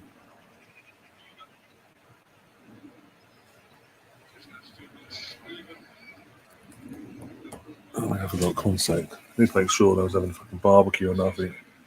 Because I've actually got washing on the night. No one in the air, but I can smell it. It might be just me, but it's coming. But I can't see anyone in the local facility, so it's a really nice shot. Otherwise, I'll be hanging my head out the window, putting myself on mute first, hanging myself out the window, going, "All right, yeah, bastards." Notice I sort of muted myself for the F word, but then continue to say the B word. So yeah, Eli's out. They've got Watchalong alone. You could have told us. No, I've got to watch it all again. Yeah, an absolute. You can forget the rest. Free kick here to Luton. It's a better start to the second half, more so from Coventry going forward. But now they've just got to see this out defensively, this free kick. Don't get sucked into going, we're back in the game. We'll do our bit, and then 2-0. I think that'd be a bit of a gut wrencher.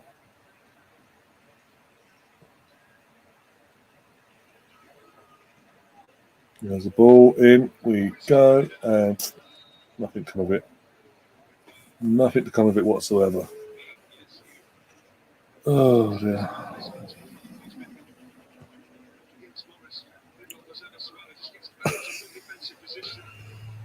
What F? Oh dear.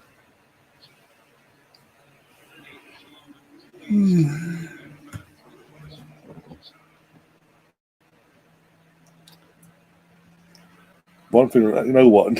How much of this game? Just thinking of it now, actually. I know he's not in the chat at the moment, but I do fear whoever comes up out of Luton or Coventry today, and it's obviously Luton, but whoever does come up is going to face the wrath of Sam Greenwood's no holds barred thoughts on that community. come to kick reviews and all that we do prior to the season starting and all that.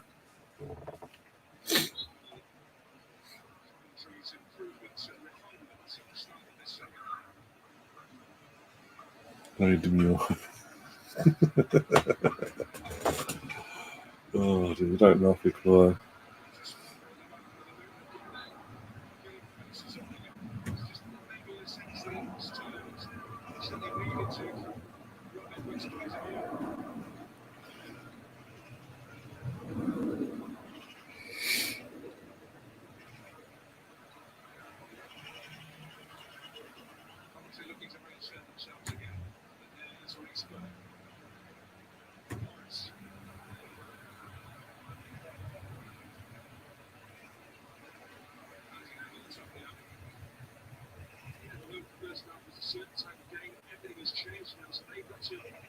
Let's go, go, go, go, go, go.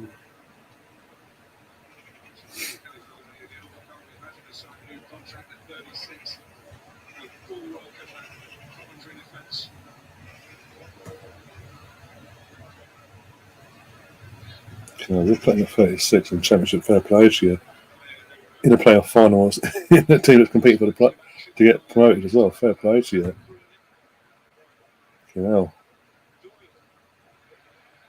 What was the point of that? Why do that?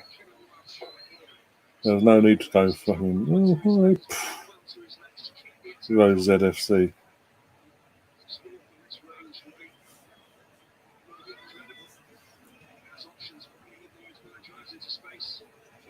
Even his attacking team was like, what the fuck are you doing? I know the young lad and all that, talked to him. I think went rushing to his head clearly, but fucking hell. Be glad when Scottish Cup final is done and I can chill for the summer. Last few summers were odd, especially for losing Mr. Monkey. Summer from the hell, to be honest. I still miss that, especially when after this. I've been saying it for a while. Well, it feels like fucking forever for saying it. But after this, once this season is actually done and dusted in general,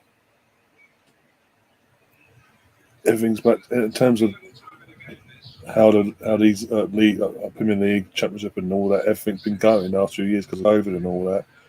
This will be the first season. Obviously, next season will be the first season where everything feels like going back to normal in terms of scheduling and. There's no World Cup coming between the season, things like that. We're not playing catch up and having to jig a schedule to suit a certain situation or whatever. It's all like properly back to normal. Touchwood. We have none of that malarkey either. We're not going to have any excuse of recovering still from a pandemic. No excuses of a World Cup stuck in the middle of a season. Just a back to normal how it should be. It was before the pandemic football season. not just in England, but in and around Europe and around the world.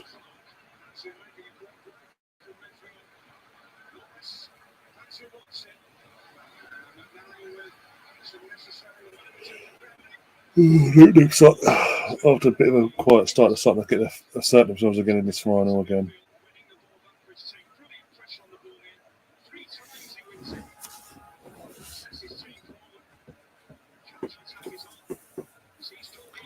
Hopefully popped into London and to the coast. I love London in the summer. Well, in terms of the summer, expected heat. We had a heat wave last year. Is it? I'm assuming because it's Luton. It's a Luton corner, so I'm assuming it's a Luton goal. Don't give it away. Either way, might as well don't give it away in the chat. By the way. Oh, dear.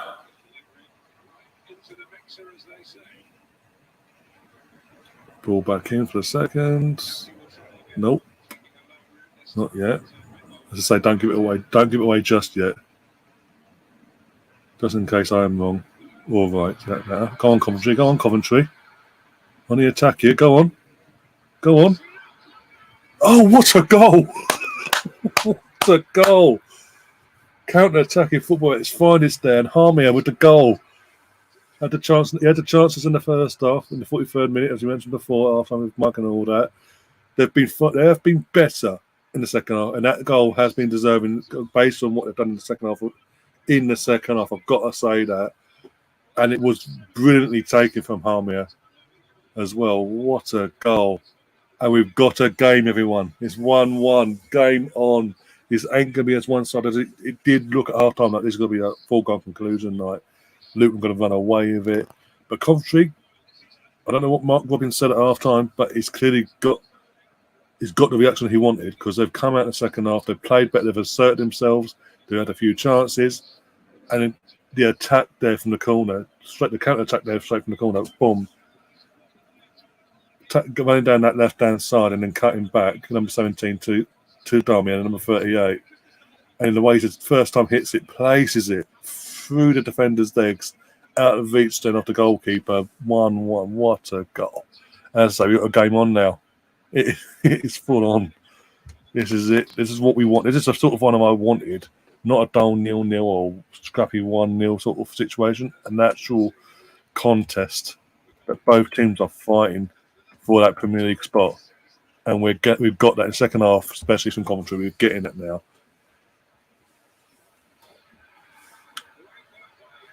Can we sort of slow the game now, guys? But well, thanks, Stefan. Obviously, if a goal does happen, just keep doing what you've been doing in terms of say goal. But obviously, as I say, until I see it, don't say who to. Just say goal, and I'll guess if I'm right, I'm right. If I'm wrong, I'm wrong. So I get to sort of enjoy that, whatever happens then. That's why I wait for it in live stream with Arsenal matches. I've been rumbled. Not necessarily. I don't know if Gary's still live actually. I need to check out if he's still live. He went live at 4. I'm assuming with Sam and Tom, because obviously they're not in here, so I'm assuming they're still live. Let's have a look. Have a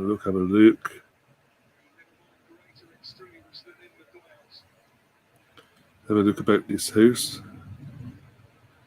Never say who to. Yeah, exactly. Yeah, don't say. In terms of this, because it's obviously I'm watching the Sky go on my monitor here, and it's like so there's a clear cut about 30 seconds to a minute delay, whatever, to when you see the goal, give or take. Just because of what's at stake, yeah, I appreciate that now. That's cool. If it's an Arsenal game, you can obviously if it's Arsenal related, then fair enough. Give me a heads up either way. If I'm not watching it live, give me the heads up. Apart from if I type fucking shit. Apart from that. Oh dear. What is that? Is it checking the Stefan? Not Stefan. Gary. See if Gary's still alive or not. Gary. Do.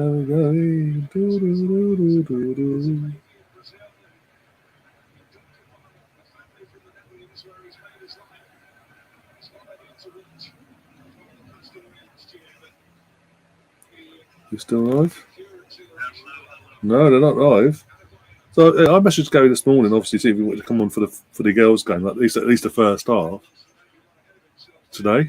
Heard nothing back. Also, in the same message, I said, "Is it possible you can do a host on take over hosting on my channel for tomorrow's game?"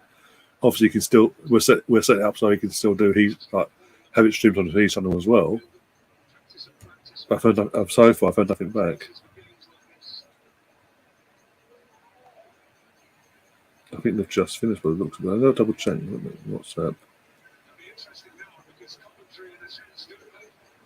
No, nothing yet. No, okay. Well, it's out there. I'm trying to sort that out, guys. So do bear with me on that in terms of tomorrow's stream. Try and find a host for that. Can't swear on Gary's streams since silence is the case. Well, you can, but you can be yourself in the chat, but there's a good chance he won't read it out or put it on his screen. And talking of which, Sam's in the chat, so he must have just finished over on Gary's channel. Big up to Sam as well. Sky Blues are level, you slag. I was just saying before, I did mention to you about 15, 20 minutes ago when I was saying that one, just starting off the second half, and I was like, you know what? I sort of, no matter who goes up, I'm sort of fearful because not in terms of Arsenal from a football perspective, it's more of whoever comes up is going to face your wrath of their geographical location, basically. Come near the start of the season when we do our kit reviews. They are screwed.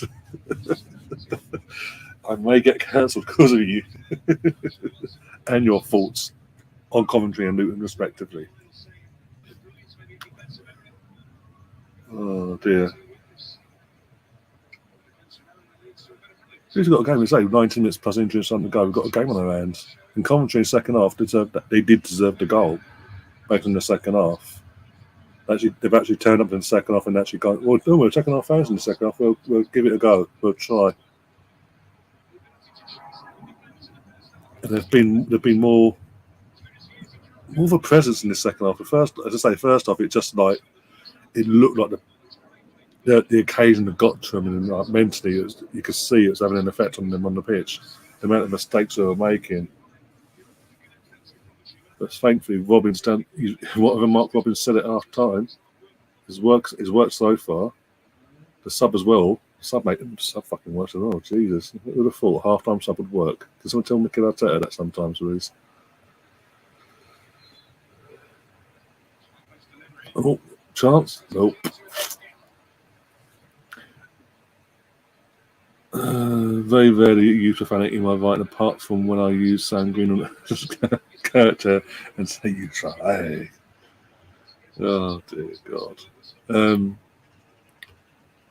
you know what I was saying about earlier on. I was saying obviously in terms of Norton Cuff. Oh, chance there again. Coventry are fucking going for it now. Luton on the edge here. Luton are hanging on all of a sudden. This is what I wanted last year for a final in terms of the Watchalong we did with me and Sam. This is what I've wanted for the Watchalongs I've been doing for the Championship playoff finals for the last couple of years. I finally got it in the third or fourth time of asking. Oh dear. No, they took 3 or 4 attempts of doing these playoff final Watchalongs to get there, but we're there. We've got a final, a decent one so far. Eventually. That's what I was going to say. So yeah, Coventry in terms of if Coventry would have come up, because I mentioned earlier saying about Norton Cuffy in terms of actually when he comes back in the summer, how we should actually possibly keep him at the club and promote him to the senior team and sort of ease him and give him a few games here and there, Premier League wise, mainly like League Cup and depending on our draw in the Champions League. The odd appearance here and there, and sort of build his confidence into the stepping up into a higher level of football, and use next season as the season to, as I say, bed him in. Now, thinking about it, from what I've seen, I mean, he's been, in my opinion, you can call me biased, but from a Coventry perspective, he's been their best player consistently from the get go, for the entire match so far. But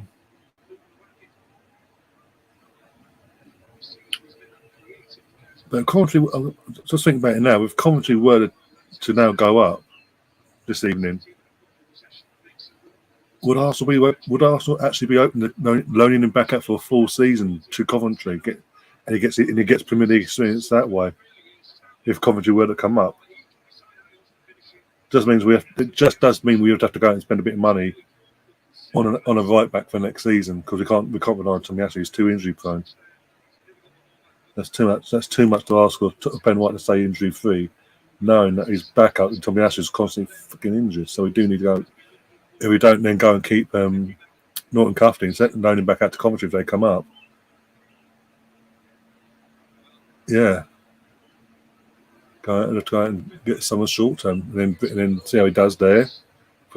And just go from that, basically. Maybe. Good. It's a good headache. It's a good headache to have. But from what I've seen, he has actually been the dog's bollocks for Coventry today. And he's playing right back. He's actually playing right back, for God's sake.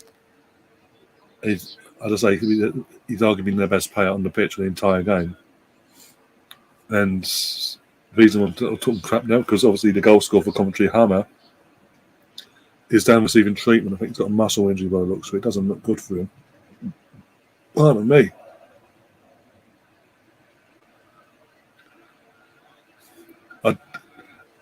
I just had to double check my screen to make sure I did change the scoreboard this time. It's just nattered on that I did the other night. I did have the quick glance on the screen there to make sure. Well, this ain't looking good for Coventry. They're obviously Harmer of the goal scorer, the guy that's scored the goal to get back into this. It looks like a muscle injury, but he's limping. It's not like it's heavy limping as well. Not like it's like just us. Yeah, it's like I think he's got a dead leg. All the muscles in his right leg are just seized up, and he's struggling. He can't rub it out. I change that word. He can't sort of knock it on the head, basically. Whatever main muscles tensed up is not loosening enough for him to walk normally.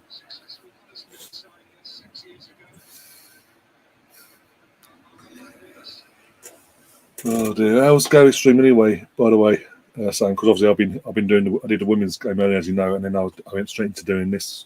So how's Tom, and how's the stream in general? I will check it out later, but that's what I'd ask anyway.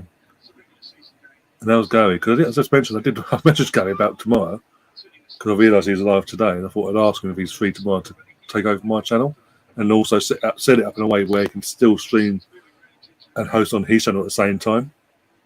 He hasn't read it yet, but I need to know, because I can then set it all up and we can sit in briefly, chat later, go up live, sort it all out later before I go to bed. Because obviously, what time is it tomorrow? Kick-off so much, and I need to check that. Let's have a look. Let's have a look about this house. I can't believe Dortmund threw away the. I still can't believe Dortmund threw away the title. By the way, today, all they had to do was win. They were at home, and all they had to do was win. Fucking Hellier as well. Sebastian Hellier missed a penalty apparently. All they had to do was win, and the title was theirs. No matter what happened with Bayern Munich away, and they threw it away on goal difference. We had a laugh. Tom is not confident. I don't blame him, but I'm sort of trying to send the positive vibes out for him.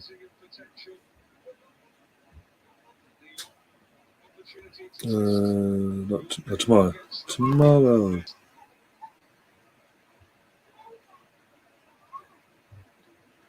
When the actual Sky Sports app wants to sort itself, that'd be fantastic. There we go. That's a bit of a weird kick-off. Last game of the season and all. Everyone plays at the same time, and the Premier League decided in their infinite wisdom to make everyone kick off at 4:30 this week tomorrow for the last game of the season. I swear that wasn't the case last year. He's gone. He's tried to walk it off. He ain't helping. It's got worse, and now he's having to go off properly. Absolute flood of tears, by the way. A bit of a weird one at 4:30. Well, it wasn't last year. Last year was earlier than that. It was not 4:30 end of the season last year. I swear it was earlier last year. I'll check that later, but yeah. Casey Palmer's come on, number 45 for Coventry. So another decent player. That's a good player to have come off the bench from what I've seen of him this season. The words out. Yeah, as I say, I was trying to send that in terms of Tom. I'm trying to send that in the positive. I was given some sort of belief because obviously it's all in terms of out of the three. It's all against them. They're relying on Leicester losing, which is a possibility because Leicester's a shit. I think Leicester definitely not coming up. I think the final game's kicked off at 12:30 last year. That's what I'm saying. It was early. It was a lot earlier than that. It was not fucking halfway through the day. Oh, by the way, on a Sunday as well. Like it was last year on a Sunday, halfway through the day. And by the way, the whole Sunday's gone because the whole Sunday's pretty much gone because of depending where you're coming from, travelling and meeting up with mates, having a drink, this, that, and the other, going to the stores, this, that, and the other, doing whatever you do on a normal match day. And more, and then going to the game and then afterwards. And it's Sunday service. It's Sunday fucking bank holiday weekend as well. Sunday service. Oh no, we'll play the games at 4:30.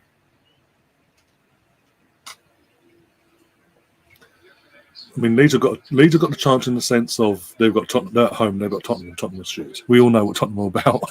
I might even take my hoodie just in case. My own channel hoodie with the chart on the back. If you know, you know.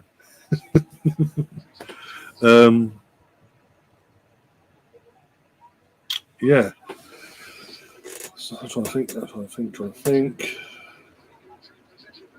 The only thing that goes against them tomorrow, assuming Leeds were to do their thing and win tomorrow and then vote against Tottenham, assuming they were to do that, I think the only team that stands in their way is going to be Everton. Because obviously they're playing a team that's on the beach in Bournemouth, and it's at Goodison Park. I mean, it'll be catastrophic if Everton have it in their hands as we speak. If they then go and throw it away tomorrow and get relegated, that'd be catastrophic.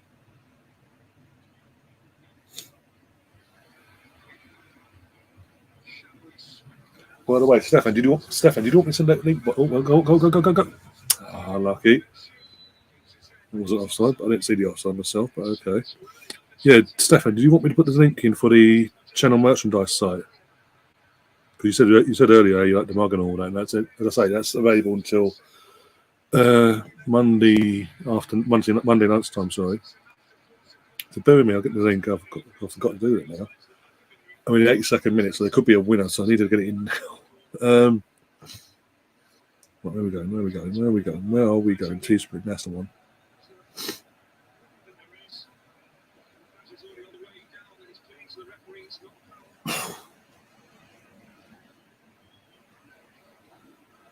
I mean, as I say, I said this. Because I mentioned it the other night in the Man United Chelsea stream, and Tom was in there. I was making sure I was right. I mean, my information got it all right. Because last year, Leeds went into the last game of the season. They were bottom. They needed results to go their way with Burnley, who played Newcastle. And Newcastle even though Newcastle had nothing to fight for in terms of positional wise and anything like that, apart from pride, they had nothing to fight for, really, compared to Burnley. So it was all against them in that day as well. And the difference was they were away to Brentford on that day. But they had to do their. So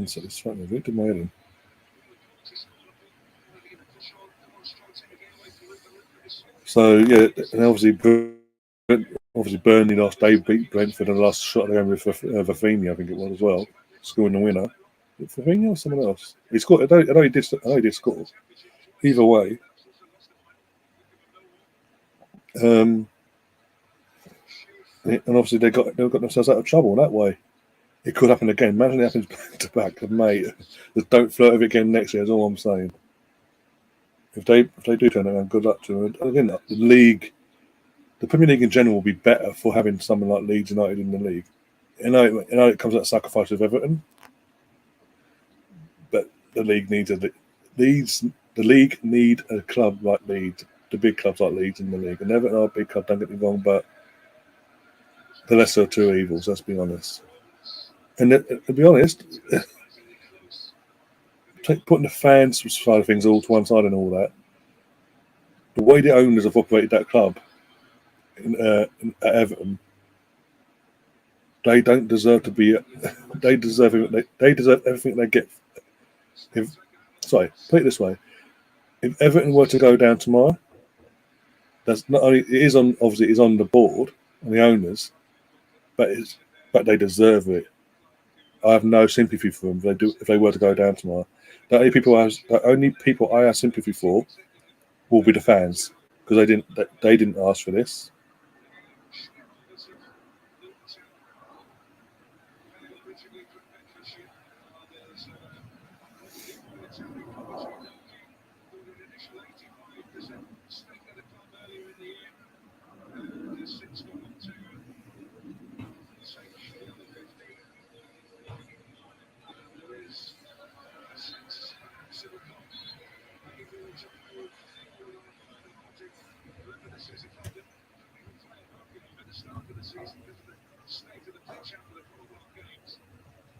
There we go. Click on link, thank you. Right, got the link. Finally got the link. A 4 point bottle of milk about £4. It's going to that point. It's getting to that point now, sadly. Here we go. This is the link, guys, for Sam and Stefan and anyone else watches this back. The link's in the chat now when it pops up. There we go. That link is for the chat. Basically, we go to click on that link and it'll take you to the currently official site for all channel merchandise, basically. Mugs, a water bottle thing. You'll see pint glass, like an Arsenal pint glass, and get phone cases depending on what phone you have.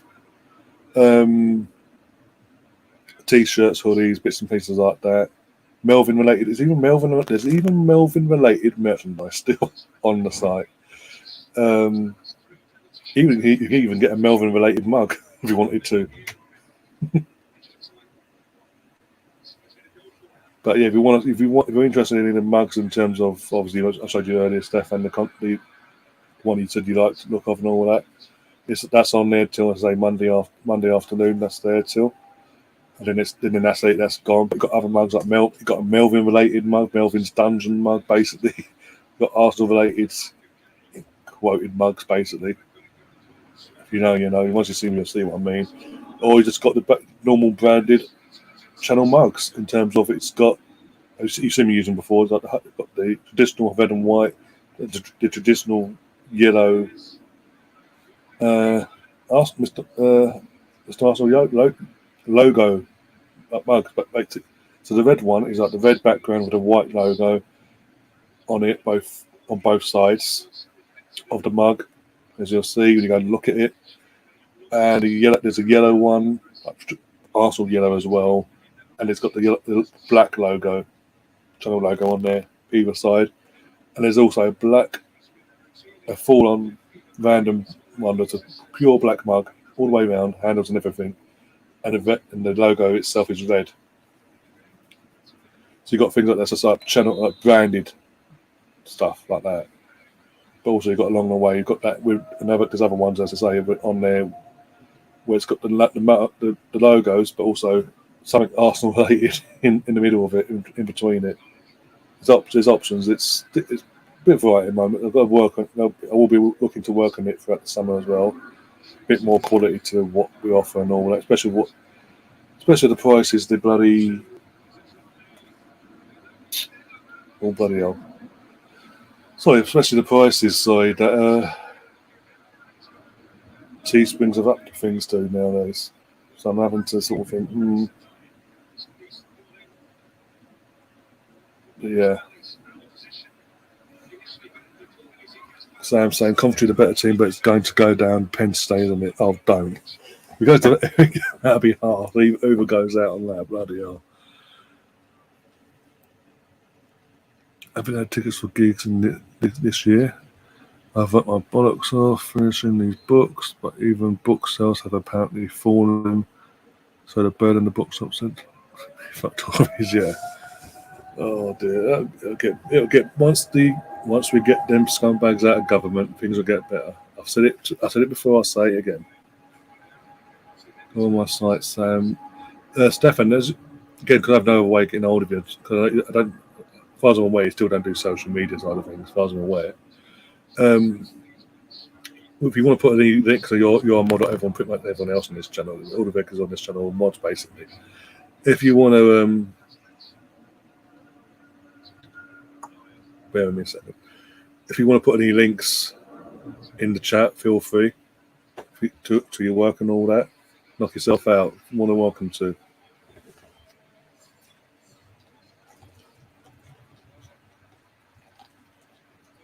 long as it's related to your stuff, nothing dodgy, obviously.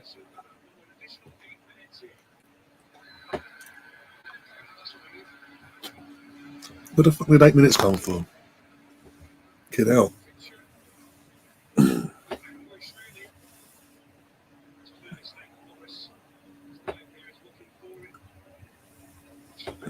Oh dear.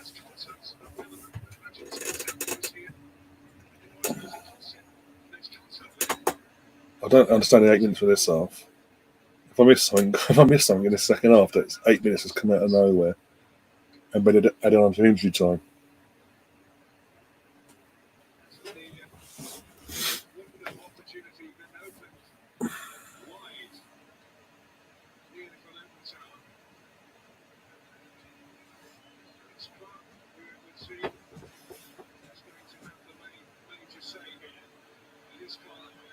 Yay!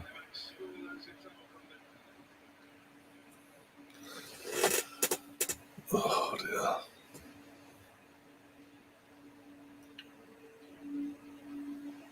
Yeah, like Sam said before, I do have to agree with him. Like since second half been under way and all that, and Coventry actually settled their asses down. They have been the better team. They if anything, they deserved. They would deserve to go through on the second half performance and all that. But obviously, that's not how football works. As we all know, what the fuck are you doing? What was that? What are you doing? Him again. He did it in the first half as well. No, first. I started second half. Sorry, did it start second half? The idiot. This time he did a bit of Peter Kay like habits. And then, right.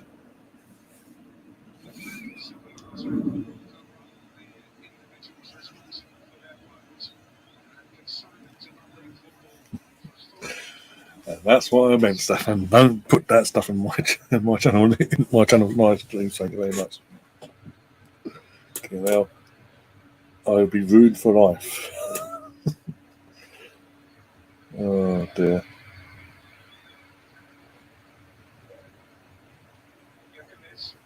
Yeah, I mean, out of interest, Stefan, how can I actually get hold of you outside of obviously when we do these streams and all that? So just chat and all that.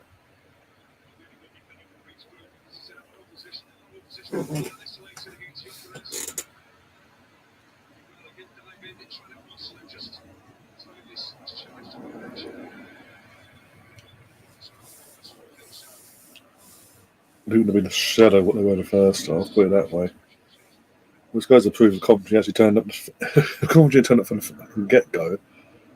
They could have won this game in 90 minutes, but no, they had to make fucking hard work of it the first half and be thankful it's just 1-0. Put it that way.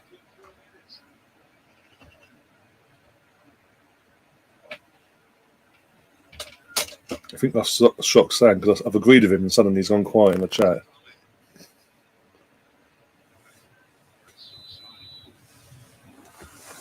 Well, the phone. In case. Even BX, he literally was asking. BX popped in under another account. I think his partner's account's name and all that. Said he was chatting away and it's mentioned that obviously he's been his other account has been blocked. Obviously his actual account's been blocked. We were making sure it's obviously he meant YouTube. He never replied back. Never seen him since.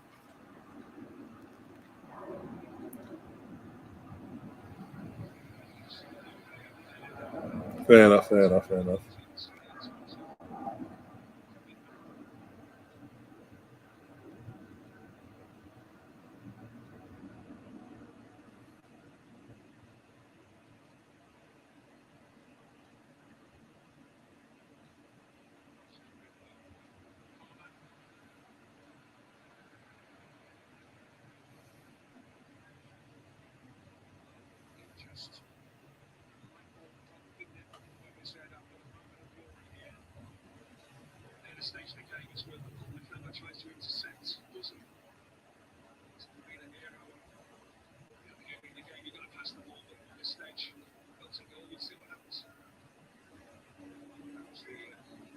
I might reply.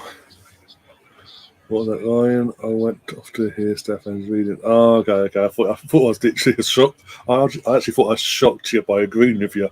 But that's pure shock of me agreeing with you. Setting you into pure shock yourself and like, the fuck?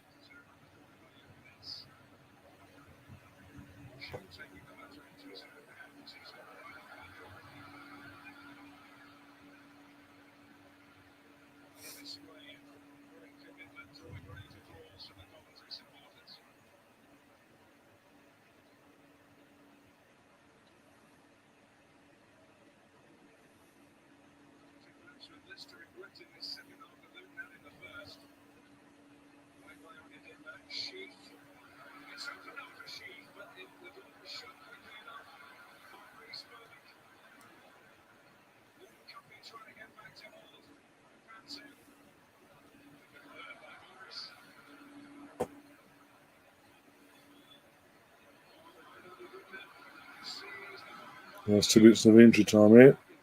Free kick Luton. About Coventry, how good Coventry have been in this game, and was potentially going to pens.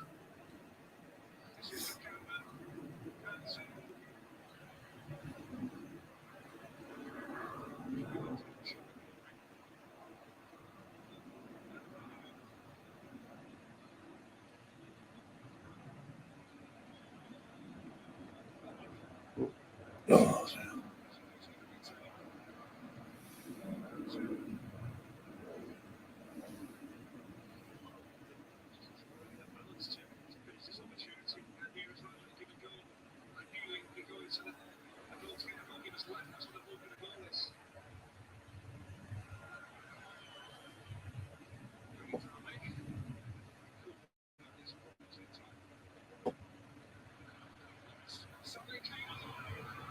Oh God, no.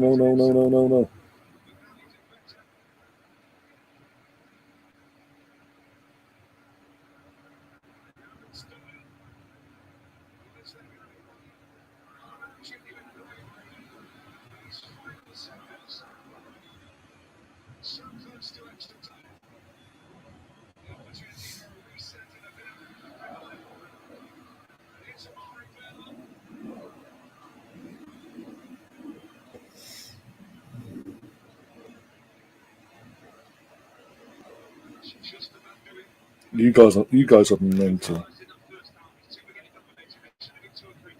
That's all I'm saying in that matter.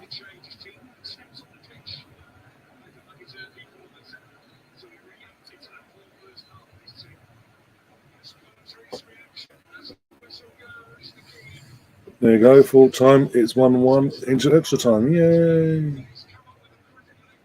That's what I'm saying. Son. I agree with you. I'm not disputing that whatsoever. But we're now in extra time, so see if we're confident to keep this up now. Because Luton, compared to the first half, have gone to win themselves now in terms of the Coventry now turning up and performing. Luton just not doing anything. They're just trying to counter attack every now and then when they can, but it's just not productive. If that makes sense.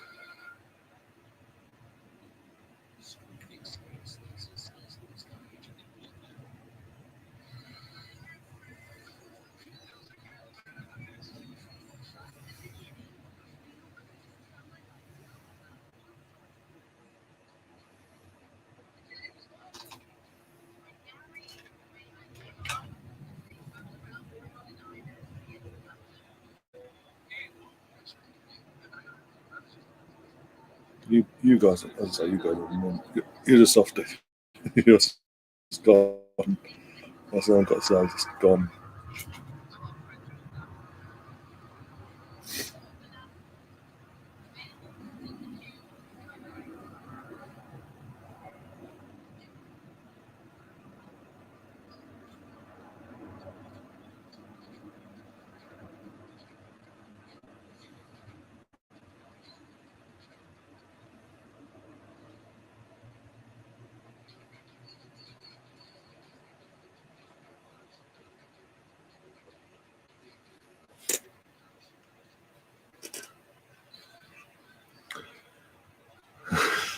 Early teaser from the kit season preview. If Luton go up, Luton is the reason we still have nuclear weapons. What about Coventry? What you got to say about them? If they were to come up, oh dear.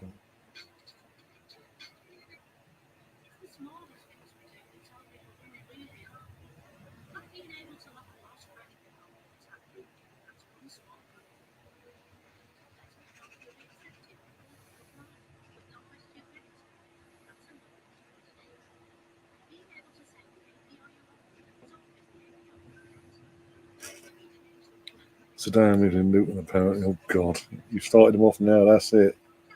There's no going back.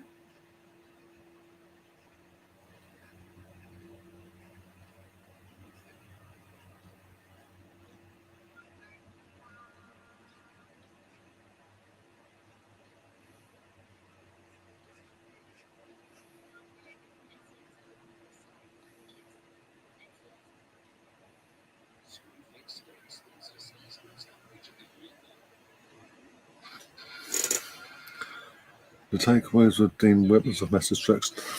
So many days.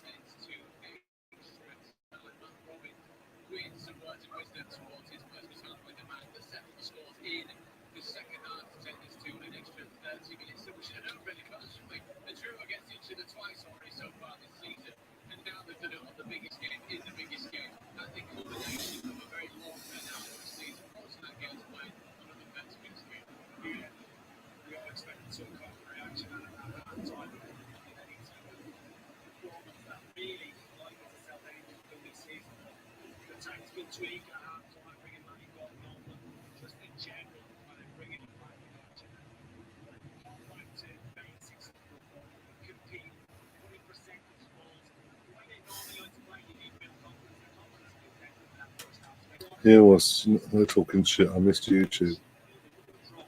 We missed you too, mate. We missed you too. I was glad you're back because obviously otherwise it's just me, especially this stream. Most of the time, me to sitting and talking to myself.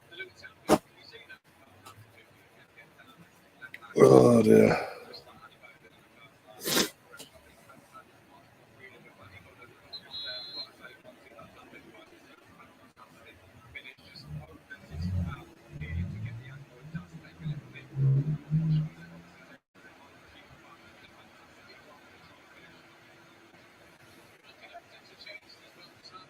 Yeah.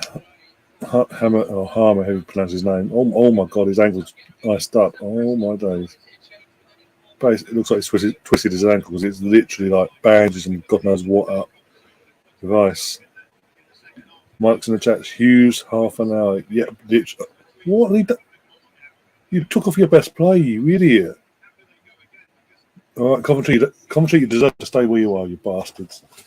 Fucking best player on the pitch for him, and he's just took him off. I know he's a young lad and all that, but fucking he's been your best player for the entire match so far, not just for the second half. Coventry is where the last PIP checks goes to dine up huddle in of Audi of his seats. Sitting there talking shit to yourself. Quite literally, it would have been just me because everyone else has not come back from the first stream and just gone off and done their own thing. I mean, BX popped in briefly and then disappeared. no qualms about that. Oh, hi, done. No, Norton Cuffley is fucked. Again, I know he's a young lad and all that, but he was literally from the get-go For the entire 90 minutes, he was the one that stood out from the entire, not just for the second half. So again, it's just probably that's just been the Arsenal side of me is just thinking, I want him to play the match and just see him through on the pitch celebrating and all that. I do understand he's a young lad and probably he's a bit knackering and all that, especially in that pitch, that size and the heat. So it's just the Arsenal in me thinking, I'd really prefer him to stay on. Oh dear.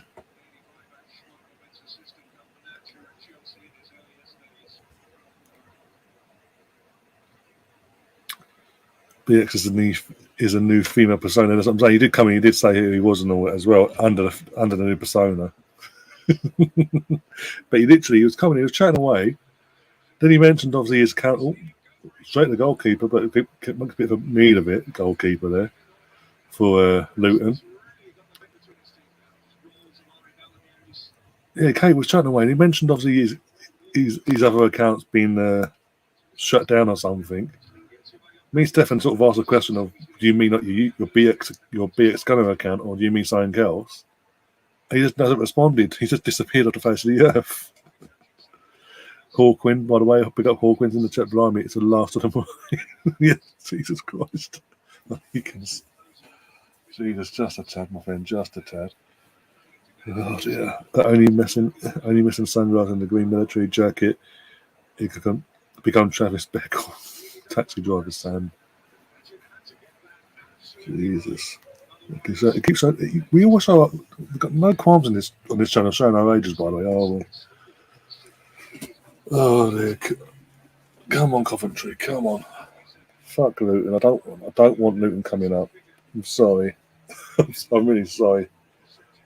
But for them to come up and Kenilworth Road hosting the bloody Premier League games, 19 Premier League games is to be bizarre, if it's allowed. It'd be even more bizarre if they're not allowed. They had to travel to fucking something like Milton Keynes. Someone from Twitch says, I love Tottenham. Good for you. That's what do you want me to say? Do you want me to feel sorry for you? Because I don't. That's on your own head. Oh dear. Not only have you achieved, in the 7 years you finished above us in a row, by the way, have you actually achieved nothing in terms of silverware? And in those 7 years we actually won 4 FA Cups, just saying. We now we brought back things to reality. We're finishing above you at a canter, by the way. Months to spare. We're going to finish above you from mostly knowing that. And we're second in the league. And there's the worst going to happen to us second in the league. We've known that. I've known that since January. That worst thing will be second.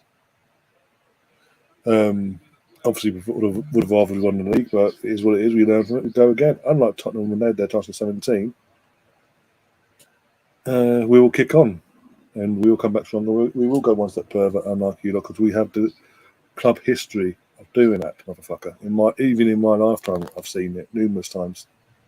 So let's not even go to that one. But to sort of add a little sweetener from an Arsenal perspective, not only are we going to finish above you and comfortably finish above you, like miles away from you, you're not even going to be in Europe. You're going to be 8th. Unai Emery, former Arsenal manager Unai Emery, went to Spain, came back. He's come back this season. Took over Villa in the bottom 3 when he took over, and has surpassed you, motherfuckers. And he's going to finish above you. So not only have we finished above you as a club, but an ex-Arsenal manager and fucking Unai Emery has come along and gone, hi. And he's about to beat you to the last European football spot. At your big club. Okay. See, this is the thing. If a Tottenham fan, don't come and give it the big I am, especially saying what you said before, because I will go for you. I will end you from a footballing perspective. Sam, as long as I don't have to see it, do whatever you want. didn't know LeBron James is retiring. Didn't know that. I'm not surprised he is getting on a bit, but it is what it is. They ain't exactly performed well at the Lakers in the L playoffs anyway, to their usual historic standard.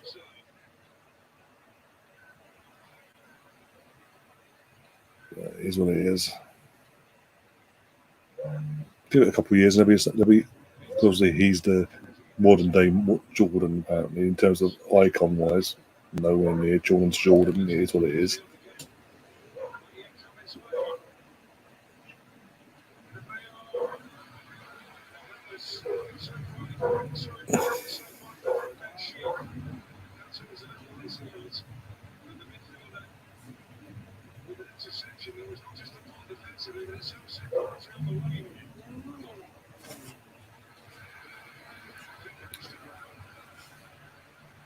Can YouTube terminate?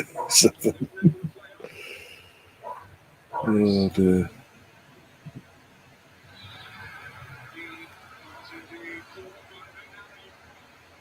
Bit of a random one from Spencer Neal on Twitch. Don't really go out. I don't. That's what it is.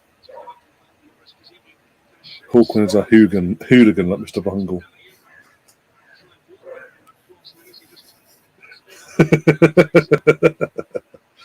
Does he just sort of twang the Irish accent out on me again? Then we're fully there with the Liam Neeson impersonation. Liam Neeson will come to full fruition.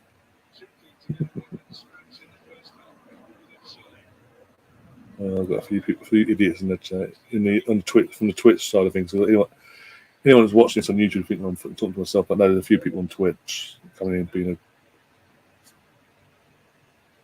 being a bit moronic, but it is what it is. That's what you get with Twitch. So, hey, do you play FIFA? Not regularly, once in a blue moon. Literally once in a blue moon. But I'm of an age now, so I say that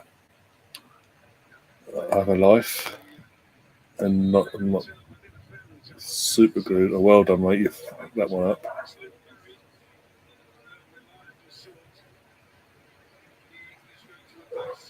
No, literally, like I say, once in a blue moon, I'll.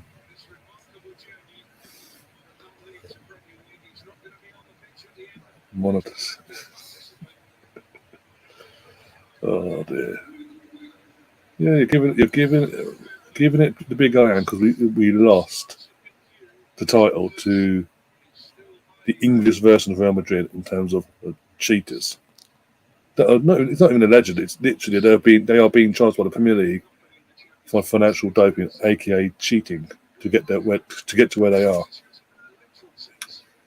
which could lead if they're found guilty. If they're found guilty on any of the 115 charges, depending on what charges when they took place, the accusations take place and all that, they could be being stripped of league titles. If like I said, the 7 league titles they've won, Premier League titles they've won, or whatever it is, they could lose every single one.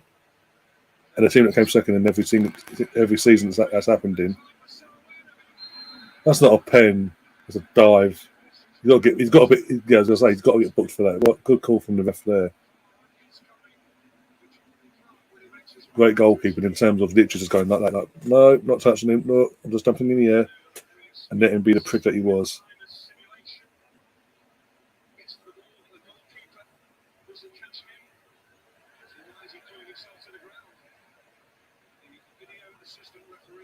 VAR checked it. I thought it'd be VAR at this game.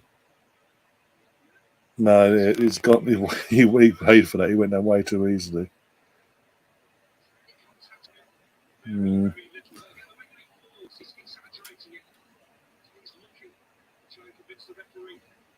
Can you twerk on camera? How fucking I'm of a certain age, not appropriate. So no.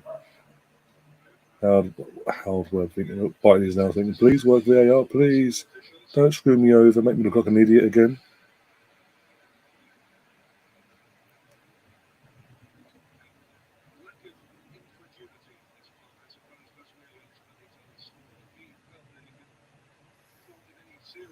Troy's Troy is Mr. Bungle's best mate, Stefan.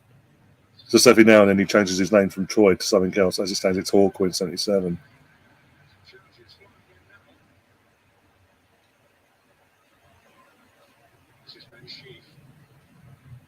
Didn't Ben Sheaf used to play for Arsenal as well? I swear that sounds familiar. Like academy player wise, I mean, he didn't play for first. He didn't play like senior team football for us.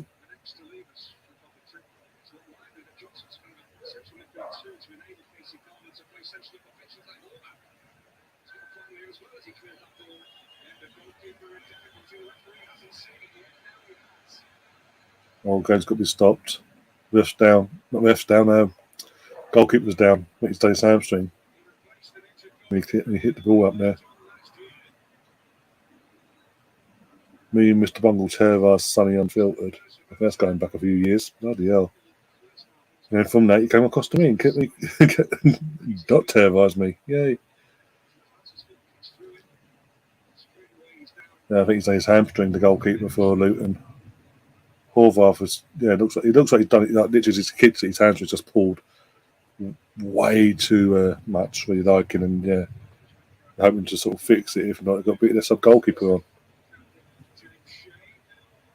But yes, I swear Ben Sheaf, or Sheaf, whatever the name is, Ben Sheaf, used to play for, came from our academy.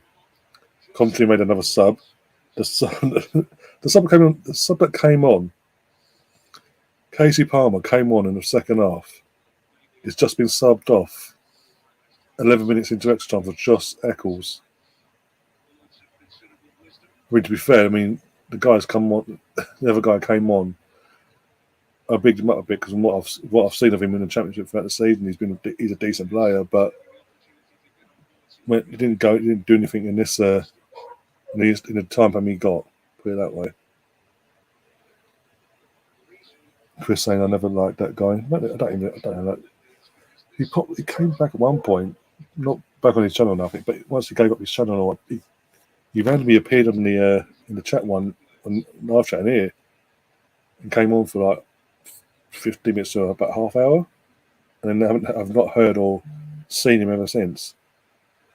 Or on here, what's that? On here, on social media, or in general. I'm assuming he's just fully stepped away from social media side of things.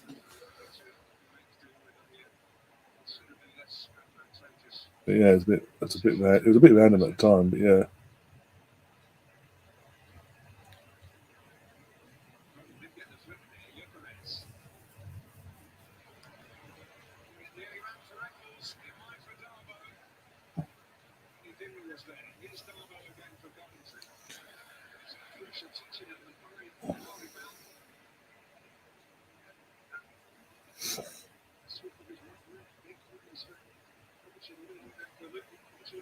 Oh my days! What? I'm reading the comments, and I'm just like, I just can't, because it'll be interpreted. Certain things will be. I'll say it word for word, and it'll be interpreted the way I'm thinking, and it's like, no, just no. Not giving you guys any more fuel to light the flames. Oh dear! Amazing now. I sort of not risen to the Twitch a lot, and they've just disappeared. By the way. Well, what was it when he first introduced like Egal to his channel and all that? And Egal started taking more responsibility in the channel and that side of things before saying fully gave it away to the other guys now. It's now called the Arsenal Lounge. But anyway, Egal invited me on. He's doing some sort of stream thing that he's given control of this particular stream, and he's invited me on like a dream team thing, Arsenal related wise. Invited me on and all that, and yeah, right, Stefan. Yeah, right. Nice try on that one. I'm not fucking. I'm not wet behind the ears. I'm wet behind the ears teenager. But I believe that rubbish. Yeah. So it was all taken turns. These are the options. Like you're saying, these are the options. Who do you have in your team? This, that, and the other. The girls write them down, and this, that, and the other. And at the end of it, would make our We're coming together with the teams we've built individually and put in the ultimate Arsenal Dream 11, whatever. It came to my midfield, and I said, obviously, because I'm thinking, you know what, at the time when how lacking of solidarity in our midfield, with the formation I was given as well, I said I would want I picked Vieira, Gilberto, and Petit in my midfield trio. And there's reasoning behind it.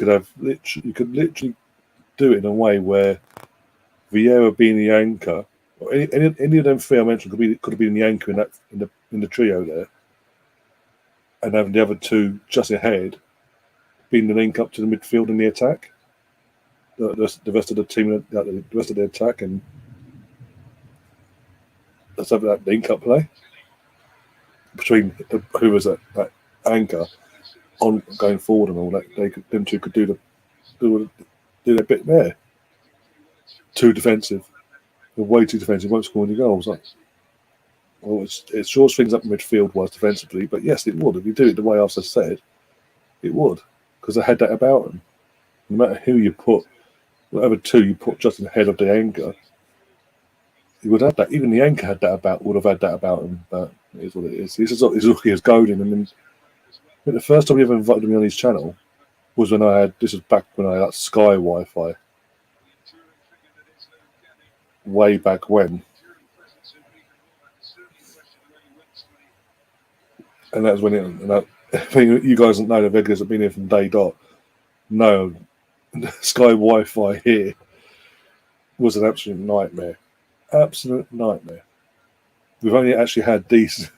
We only had actually occasionally a drop off during the stream once in the blue moon, compared to it was when I first moved into this place. When it was installed anyway, but it's invited me. I was like, oh, okay, cool.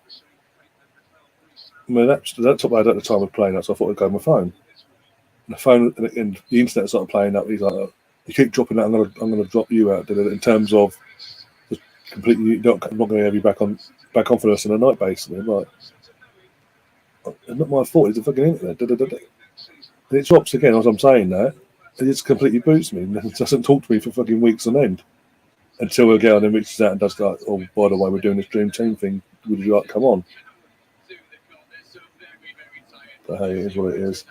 But it is half time now, by the way. The goalkeeper looks a bit, I don't know, he does not look comfortable, that's all I'm saying. He's not exactly breaking his neck. He's to get back to the team huddle and all that.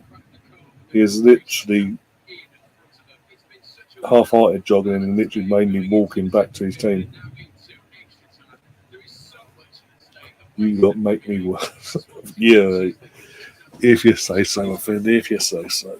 It looks like Sam was right. We're 15 minutes away from penalty shootouts, and we know the penalties is a lot of it. And Luton, again, since that first half, in normal time, haven't been anywhere near what they were in the first half, put it that way. And yet again, in the first half of this extra time,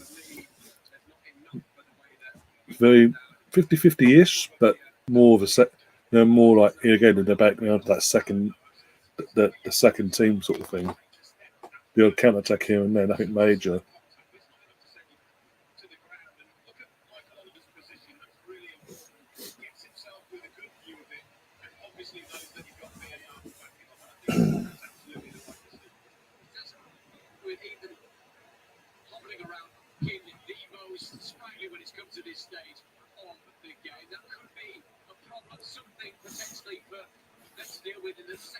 Oh, yeah. Yeah, we're doing on the old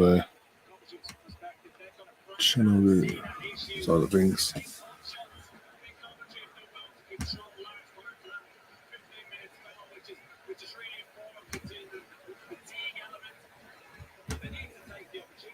to try and test them a little bit more than they've been able to do in the first 50 minutes. This is what it all boils down to. 15 more minutes. There we go. They've been pulled out for the second half now of extra time, so they're getting themselves back into position. Coventry are now attacking the Coventry end, where their fans are, and vice versa for Luton.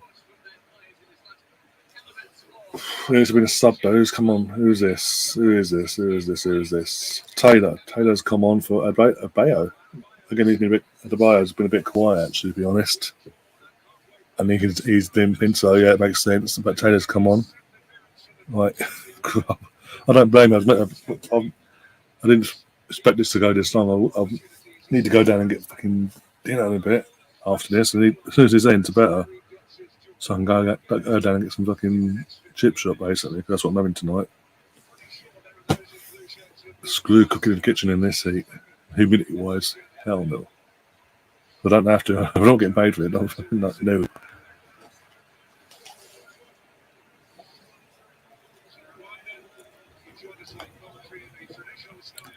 Torture and to endure. Yeah.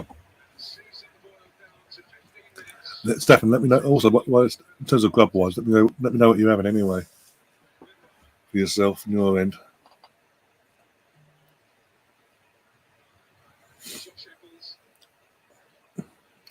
Cake.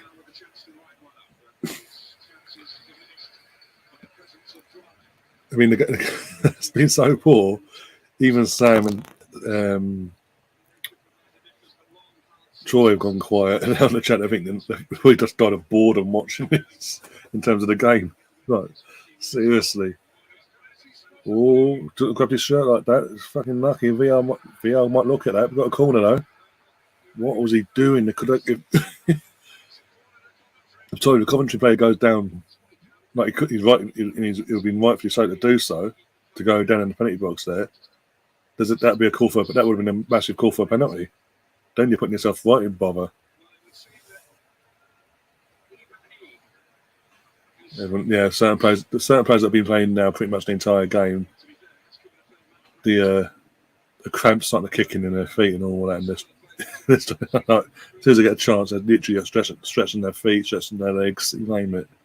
Ball in, and again, and again. Nice and easy for the goalkeeper.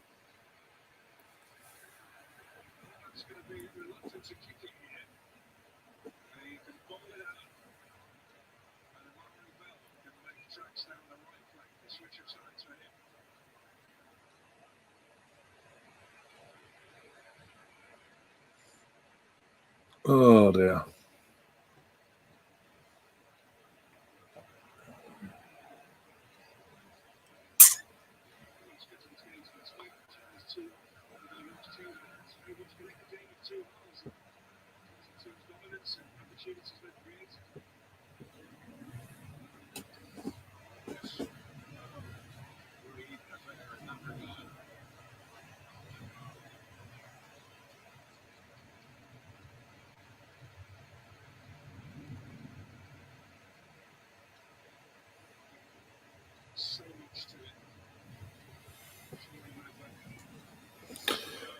I was so upset that I cried all the way to the chip shop when I got there. At the bus stop, man, oh, I'm not even going to go there. I'm not even justified. I'm not even going to give you the satisfaction. Oh dear.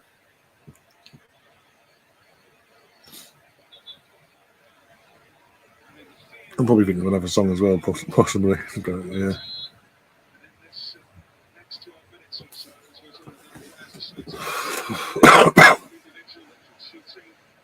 Is either net goal win. I'm doing Michael Owen, by the way. Is either net goal wins quite literally now, or again Michael Owen obvious here.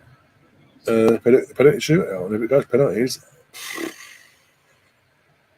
I think over the course of the entire match so far, Coventry deserve to go through, but they won't because the luck of the thing will go fucking Luton's way. It goes to pens.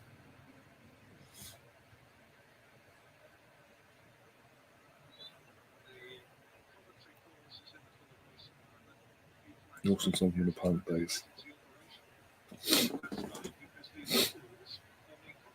Yeah.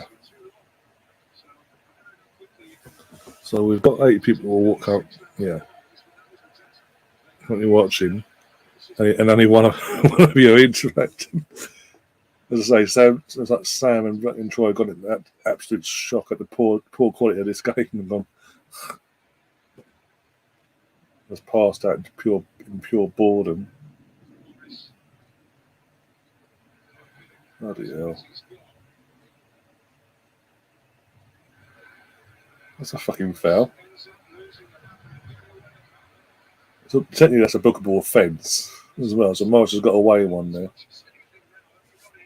He's complaining, but it was a bookable offence, so he can't really complain. You know, he is complaining.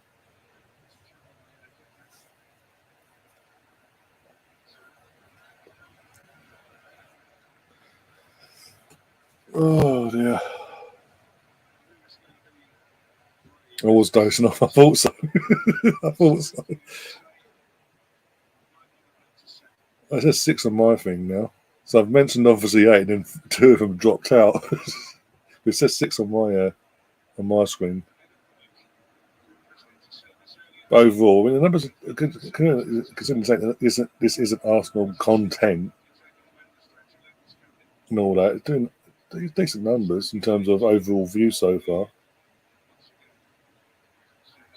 Can't complain. Especially it was last minute as well, so. Oh dear. Just need to hear back from Gary and quick. Jilted John. Another sub from Luton. No, he's got my 30. Is that 32? Number 3's coming on.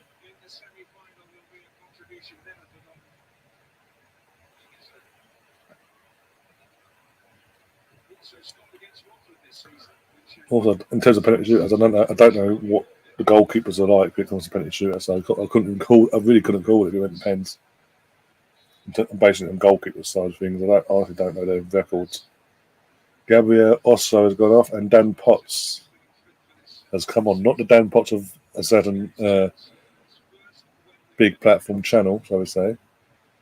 Not that Dan Potts, or better known as Dan Potts of same old, that used to be on the Same Old Arsenal podcast, friends of the league judges and all that. Not that Dan Potts. Just to be clear.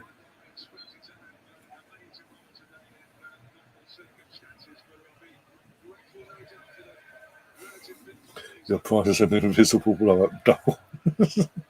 Send it to Mr. Bungle. Jesus Christ. That wasn't a foul. He slipped over. Yeah, Luton is playing that for the penalties now. They're just doing whatever they can to get the penalties. Oh, Doyle's down with cramp. He's just come on. Oh yeah, no, it's still probably Luton free. Fucking hell. But say, just come on. Fucking wrong team. That's why. That's the point, actually. Coventry came up, they'd have to change their sponsorship, won't they? Their shirt sponsors.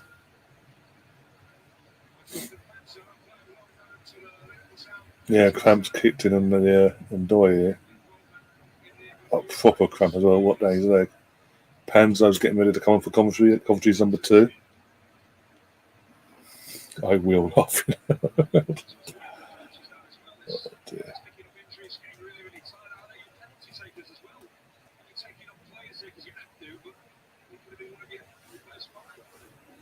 Oh, yeah.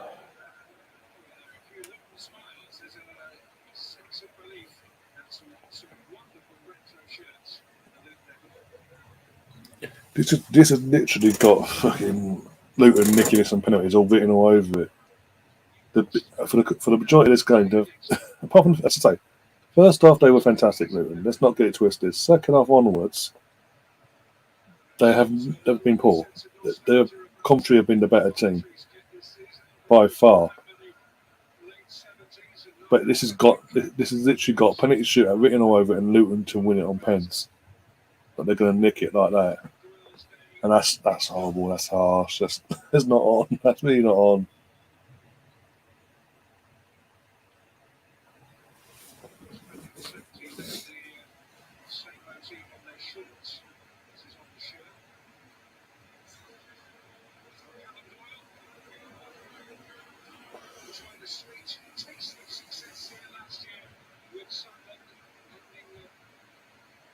Right, let's have a look.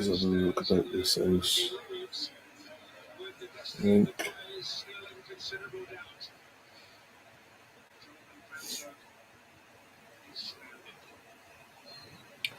Evidence of how shit this game is just talking about a bollocks. Yep. I just left you guys to it, and the honest, it's like, yeah. It's like Coventry, like Sam said before, Coventry been the better team since the second half. That's half time and all that. But yeah, the quality's just got worse as the game's gone on now. The quality's got worse and worse and worse. At least it's been not like last year, like from the get go, it's just crap.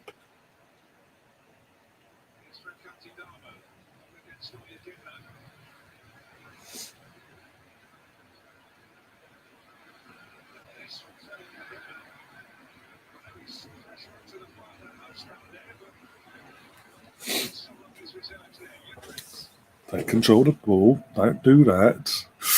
Jesus Christ. I think Ref missed something there. Stefan's saying ooh. Does that mean ooh goal or ooh almost a goal?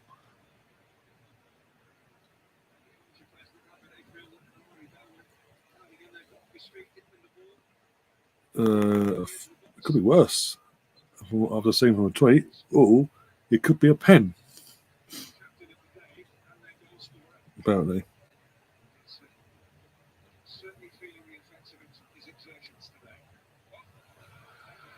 Oh my god. Oh my god, with 5 minutes to go, Luton have scored. One sec. Oh, I would do the fucking game of commentary, not the fucking videos of crap everything that's gone by.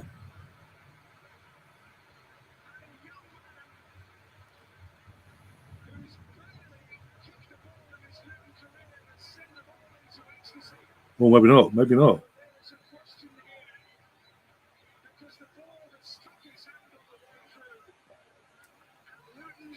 I'm just sitting there. I'm literally, I'm cheating. I know what I'm fucking cheating. I'm on my app. Goal disallowed. It was 2-1. Literally, a complete and utter mistake there from the defender. Switched off completely. What was he playing at? And by more luck than anything, as he's made the mistake, the ball's flicked up, hit Taylor's arm, and he's just run on through and hit it in. So obviously, handball. It had to be ruled out. So as we were, fucking hell.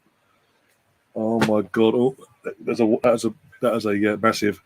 Sort yourself out. Wake up. Keep yourself concentrated.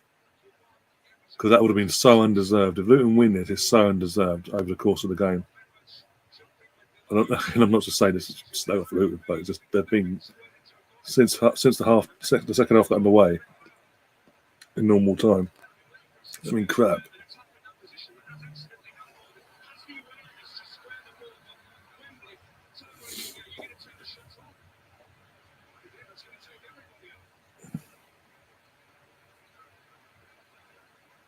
Waited all this time for something amazing to happen, and it ended up in a handball. A mistake was made. Handball, another mistake with a handball. His arm's up there. He's hit off it. Ricketts, and he's up running. He's run on through and put the ball in there. But obviously, because his arm's up there, even though obviously he didn't purposely like bob, but his arm's up there anyway. It's not a natural position there of his arm up there. So the ball's ricocheted and all that, banged goal. So it had to be disallowed. But the audacity to do all that and then go off and celebrate, known as VAR as well. Be interesting if this goes to penalties. I think it's got penalties. I've said it for a while now. It's got penalties. It's got penalties written all over it. And with that, and not just that penalties written all over it, and that Luton going to nick it on the penalties as well. And they don't deserve it. Over the course, I keep saying it, over the course of the game, they don't deserve it. Coventry, over the course, the majority of this game have been the better team. It's just that cramps come in and players are getting fatigued, and Luton's just been smart in terms of just going for the motion and keeping their energy stored up until now and not overcommitting. Or just trying to skin someone and put the ball out of play anyway.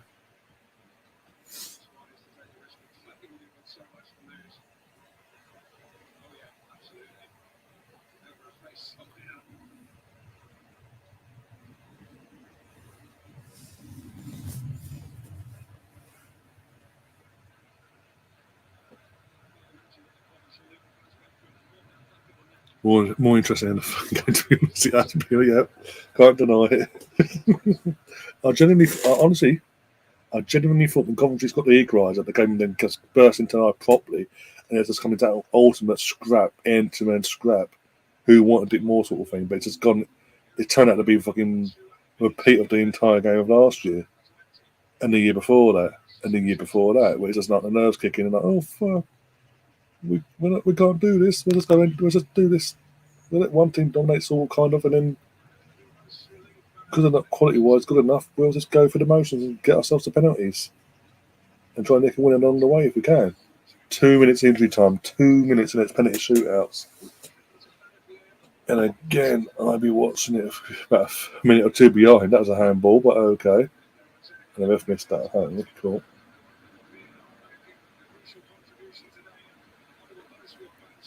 Suddenly Luton are coming to life in the attacking because they're just conserved all their energy and just going for it now. And as I say, that ball goes. As I said, that the ball it gets flung in to no one after a goal kick.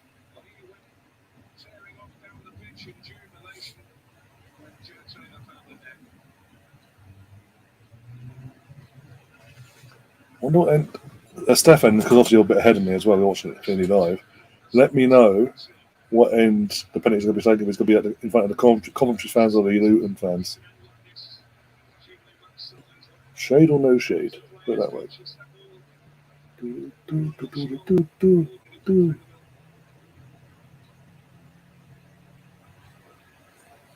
Whoa.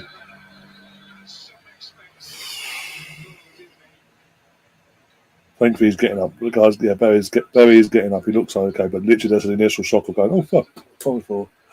I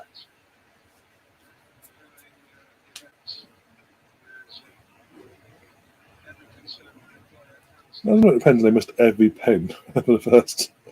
I've got it on talk shot. Okay, well, they're still aren't they? They'll still say what end, won't they? Just, if you can, just let me know. If they do say what end it's been taken at, let me know, yeah?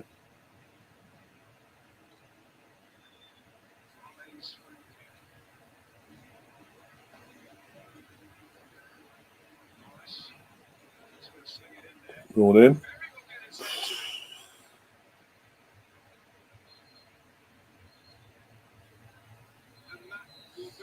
And that is that. We have a penalty shootout, ladies and gentlemen, for the first, not even the first time I've got an animal.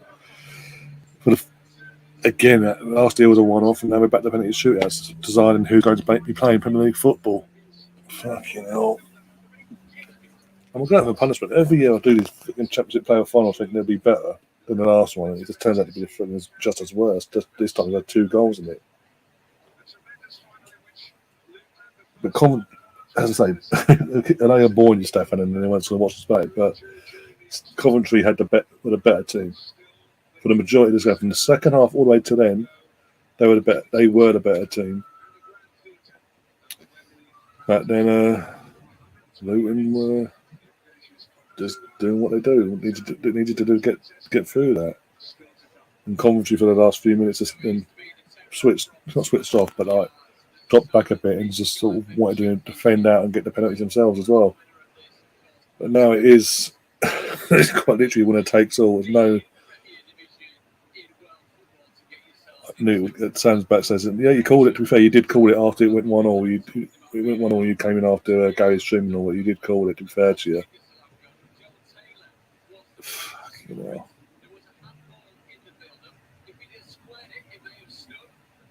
Hang on, if he squared it, would have. What bollocks is that? If he'd handled the ball, you can tell he clearly handled the ball. But they're saying the rules are if he squared it to his teammate, the goal would have stood, even though he's handled it. So he's interfered the play by handling the ball, gained an advantage by handling the ball, and got an assist for the winner. That makes no. That's what I'm saying. These rules are so stupid. You've got to have. I'm sorry. Howard Webb needs to fucking sort these rules out because that is a ridiculous rule. Yeah, I know what you meant, Sam. I know what you meant. Who do you reckon, Sam? Boy gets underway. Who do you reckon is going to nick it though? Do you think Newton's going to nick it, or against all the odds in terms of how this game's gone, or do you think Coventry will get their what they deserve today? Again, not being burst, and I think, but yeah. I'm just saying it how it is from what I've seen. I don't know the records of the goalkeepers when it comes to penalties either, so I don't know how good they are or bad they are. It depends. And I don't know what the players are like in general when it comes to penalties. I'm not that in the know. Let's be honest, Coventry and hardly get penalty shooters nowadays. So got the volume up a bit, just a tad. I'm not changing the scoreboard anymore either, otherwise I'm just going to keep you updated as we go, and then after it's all done and dusted, I'll change it to Hoover's one on pens. Boom. And then we'll wrap things up, go away, I'll go down the road, get my dinner and be done with it, and then literally prepare myself for tomorrow and hopefully hear back from Gary soon. Oh dear.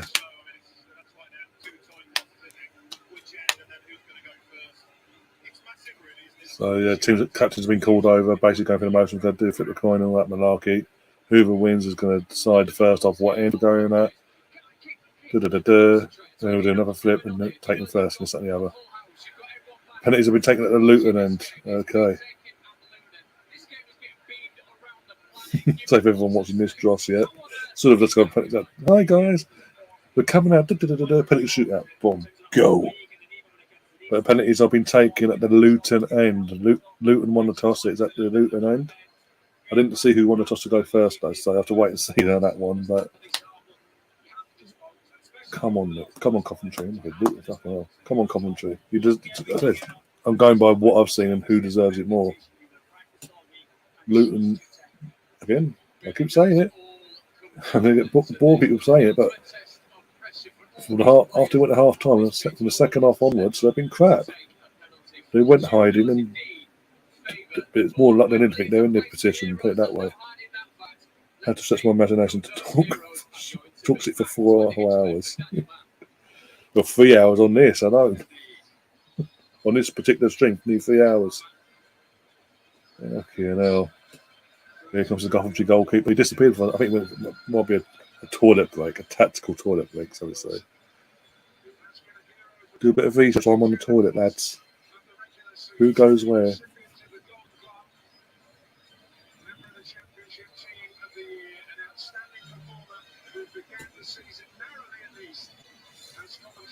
Oh, dear. Good luck to good luck to either both teams, but I want Coventry. They deserve it. I keep saying it. They deserve it. Doesn't mean when it comes to penalties, doesn't mean anything. We saw that a few weeks ago, FA Cup semi-final, May night v Brighton. The dross, that was a fucking dross game. No one deserved to go through on that, but fucking Brighton, at least Brighton tried. And then Man United got the penalties and went through on penalties because the experience shone through.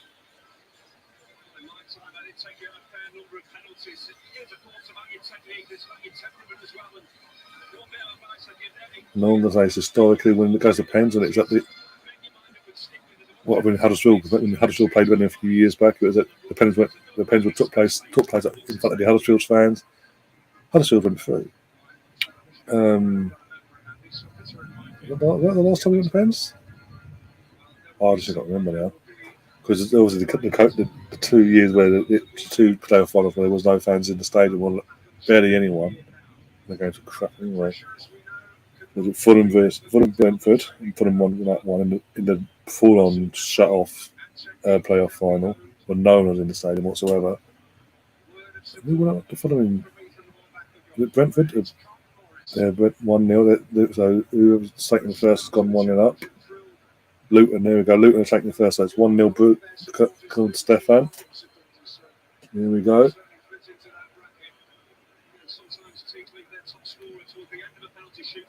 Well, this is literally just waiting for the goalkeeper, basically. The goalkeeper's tiny, mate. Jesus Christ. I think in terms of a missed penalty, it's will be literally someone's skying it or going wide, basically.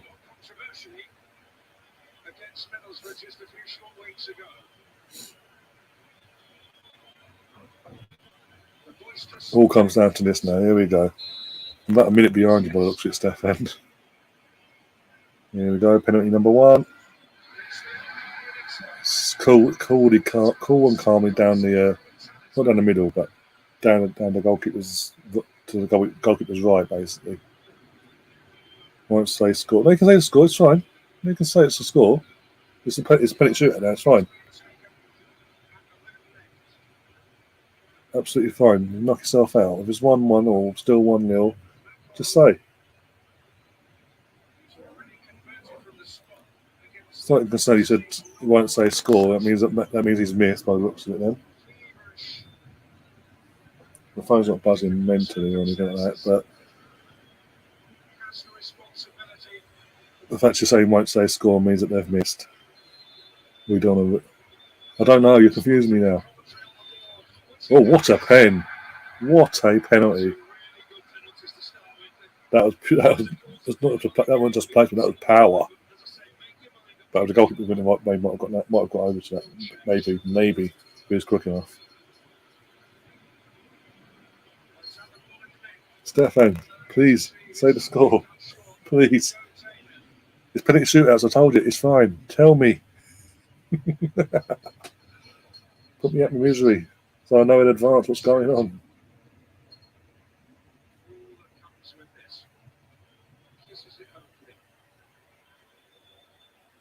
Phone's not buzzing at all. I'm concerned. Because there's people watching. I know there's people watching between back there at the game. Even they've gone quiet. Suddenly. Here we go. Oh, keep it the right way. Got a hand to it. It worked strong enough. 2-1 Luton. Got down. Wilson got down, got a hand. The strong hand wasn't strong enough to keep it out. It squirmed under and went in. The nerve's going to kick in now. You watch. Because that's happened now. This one's going to be fucking nervous as fuck. No. This is it now. Squeaky bum time. Squeaky, squeaky bum. I don't know why I went Northern there, but here we go. Roof of the net. Again, power more than anything.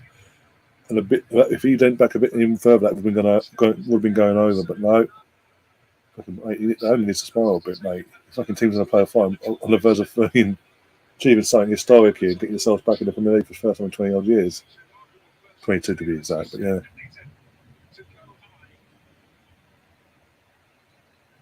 My phone died. No.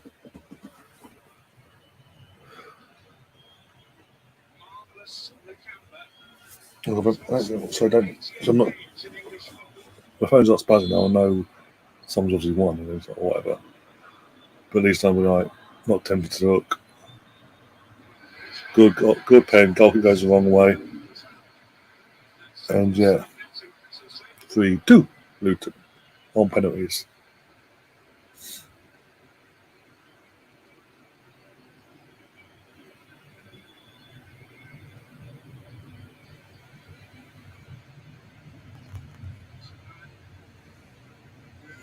Sorry, I'm caving in. I'm sorry.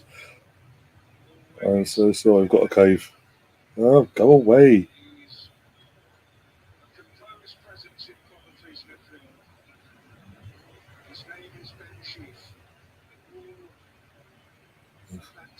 Ben Sheaf, yeah, I swear, yeah. Rings a bell, Ben Sheaf. Well, that's a pen. That was a pen and a half. No goalkeeper was saving that. Someone with no stress. How many goals Celtic will score? No freaking out no switch. No World Cup, water closet. Actually, football does my head in, to be honest. It's my life sentence. Bloody hell. No one's blinked yet. It's at least I'll get the ball in the net though this time.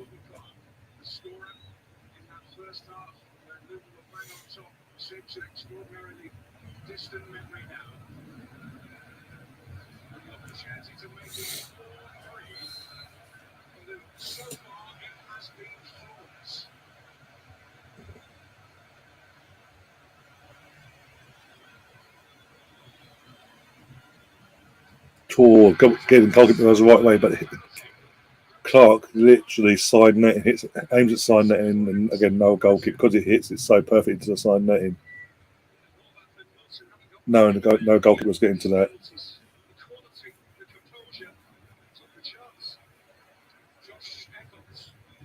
Oh, Josh Eccles now. Okay.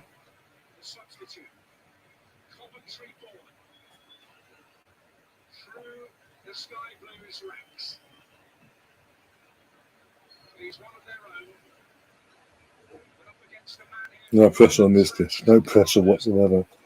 One of their own come from their ranks and everything. Coventry born and bred. Oh, that's a pen again. Sends the keeper the wrong way and pure power.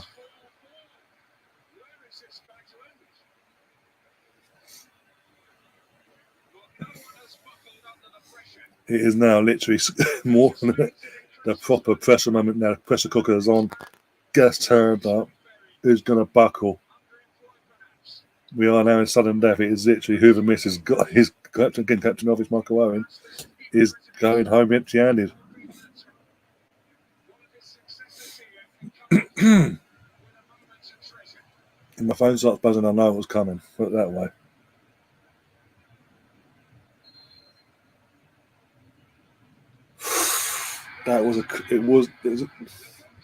He scores it. Barry scored a penny. It was more luck than anything. If the goalkeeper was a bit taller, I think he saves that.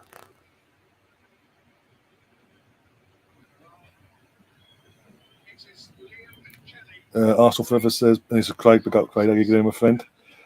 Evening, Ryan. Arsenal very confident of Declan Rice, but there's a prospect of a late move for Man United. What are your thoughts? Well, the thing is, we can offer him staying in London. He's a London lad anyway, born and bred. I know it's from the west side of London and all that. Oh, fucking hell. That is too cool and calm and collected. But Coventry captain Kenny there fucking just runs up pure pace and looks like he's going to smash it and he just places it calmly into the bottom corner. Yeah, we can offer, as I say, he's a London lad and all that. Obviously, he's currently in London with West Ham. We can offer him staying put where he doesn't have to move and this, that, and the other. We're a club on the up as well. We've shown this season we're a club on the up. And with obviously Granite looks like he's going to be guaranteed to start in 11. But most importantly, he won't have to uproot himself or his family or anything to move clubs. Oh my God! This ain't good. Oh, the phone's just died. I'm assuming that's Luton then. Luton are through then.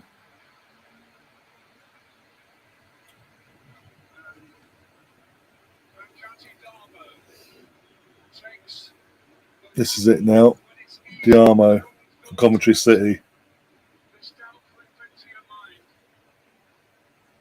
What did I say? What did I say about Luton nicking it? They don't deserve it. In the terms of the course of the entire match, they don't. It was Coventry for the majority were the better team, and it's gutting that it's gone that way. It's not on. It ain't on. I hope they can bounce back and go again next season for the automatic spots instead. Oh, he skied it as well. Absolutely skied it. The keeper didn't even make a save. The keeper didn't even have to make the save.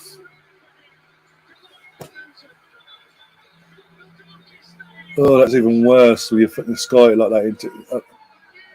But Luton are a Premier League side, and now the debate now goes on where Luton play their home games next season if they're not allowed at Kenilworth Road. But for the first time ever, they are a Premier League club. But they won't play at home next season. That's exactly. Whereas at least Coventry could have come up, with the money, bought their stadium back, but still had that stadium anyway. That meets the requirements of Premier League. But they were Coventry were the better team over the course, and it's not on. It's not fair. But you knew, as you said, in terms of as soon as you knew how the game was playing and who was being the better team, you knew that because you got the pens that the team that don't deserve it were going to go and get it. But hey, so Luton are coming up to get battered next season. They will. The thing is, no matter where they're playing their home game next season, they are going to get absolutely trounced week in, week out. They're going to be It's going to be sort of back in the day when there's a team, that one team of the season that get absolutely just torn a new one week in, week out by any and everyone. Luton to play at Cambridge United's Abbey Stadium. Oh my God.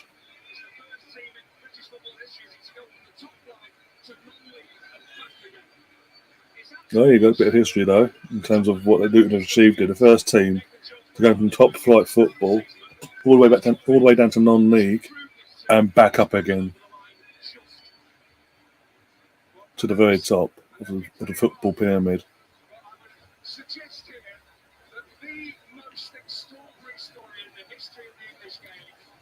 Course of the season that they finished third, 80 points. So you think, okay, fair, but the way they played today, I keep saying it, from the second half onwards, they didn't deserve this. But it is what it is. The pressure, when it came down to it, the pressure moment, the Coventry player back up under the pressure and scored his penalty. And now he's being consoled by his teammates because obviously, yeah, it's even worse. It's even worse than miss a penalty. It's worse than miss a penalty, and the goalkeeper's not made a save at all. That's got to be worse, surely. But yeah, Arsenal v Luton next season, and all that malarkey. Luton come up. Luton are up now, so if they were to get Arsenal, Man City, home or away for first game of the season, they're getting absolutely torn on a new one. Welcome to the league. Boom. But they're getting an absolute chance. But with that, guys, we are going to wrap things up. Thanks, guys, for coming along and keeping me company and all that. And hope you enjoyed the stream. If you are new to the channel, do subscribe, do smash that like button, and do share the content around. Hopefully, there will be a stream tomorrow. I won't be here to host it, but hopefully someone, if Gary or someone, will be able to be around to do the hosting of that, and we'll go from there. If so, I'll keep you guys updated on that. Keep an eye out for that. And in terms of seeing me, next time you'll see me now will be tomorrow night for the Match of the Day stream for the final one of the season, and then Monday for the final match review podcast of the season, and then throughout the season, throughout the week, we'll do inter-season stuff and this, that, and the other bits and pieces, and go from there. Really. Aside from that, hope you enjoyed the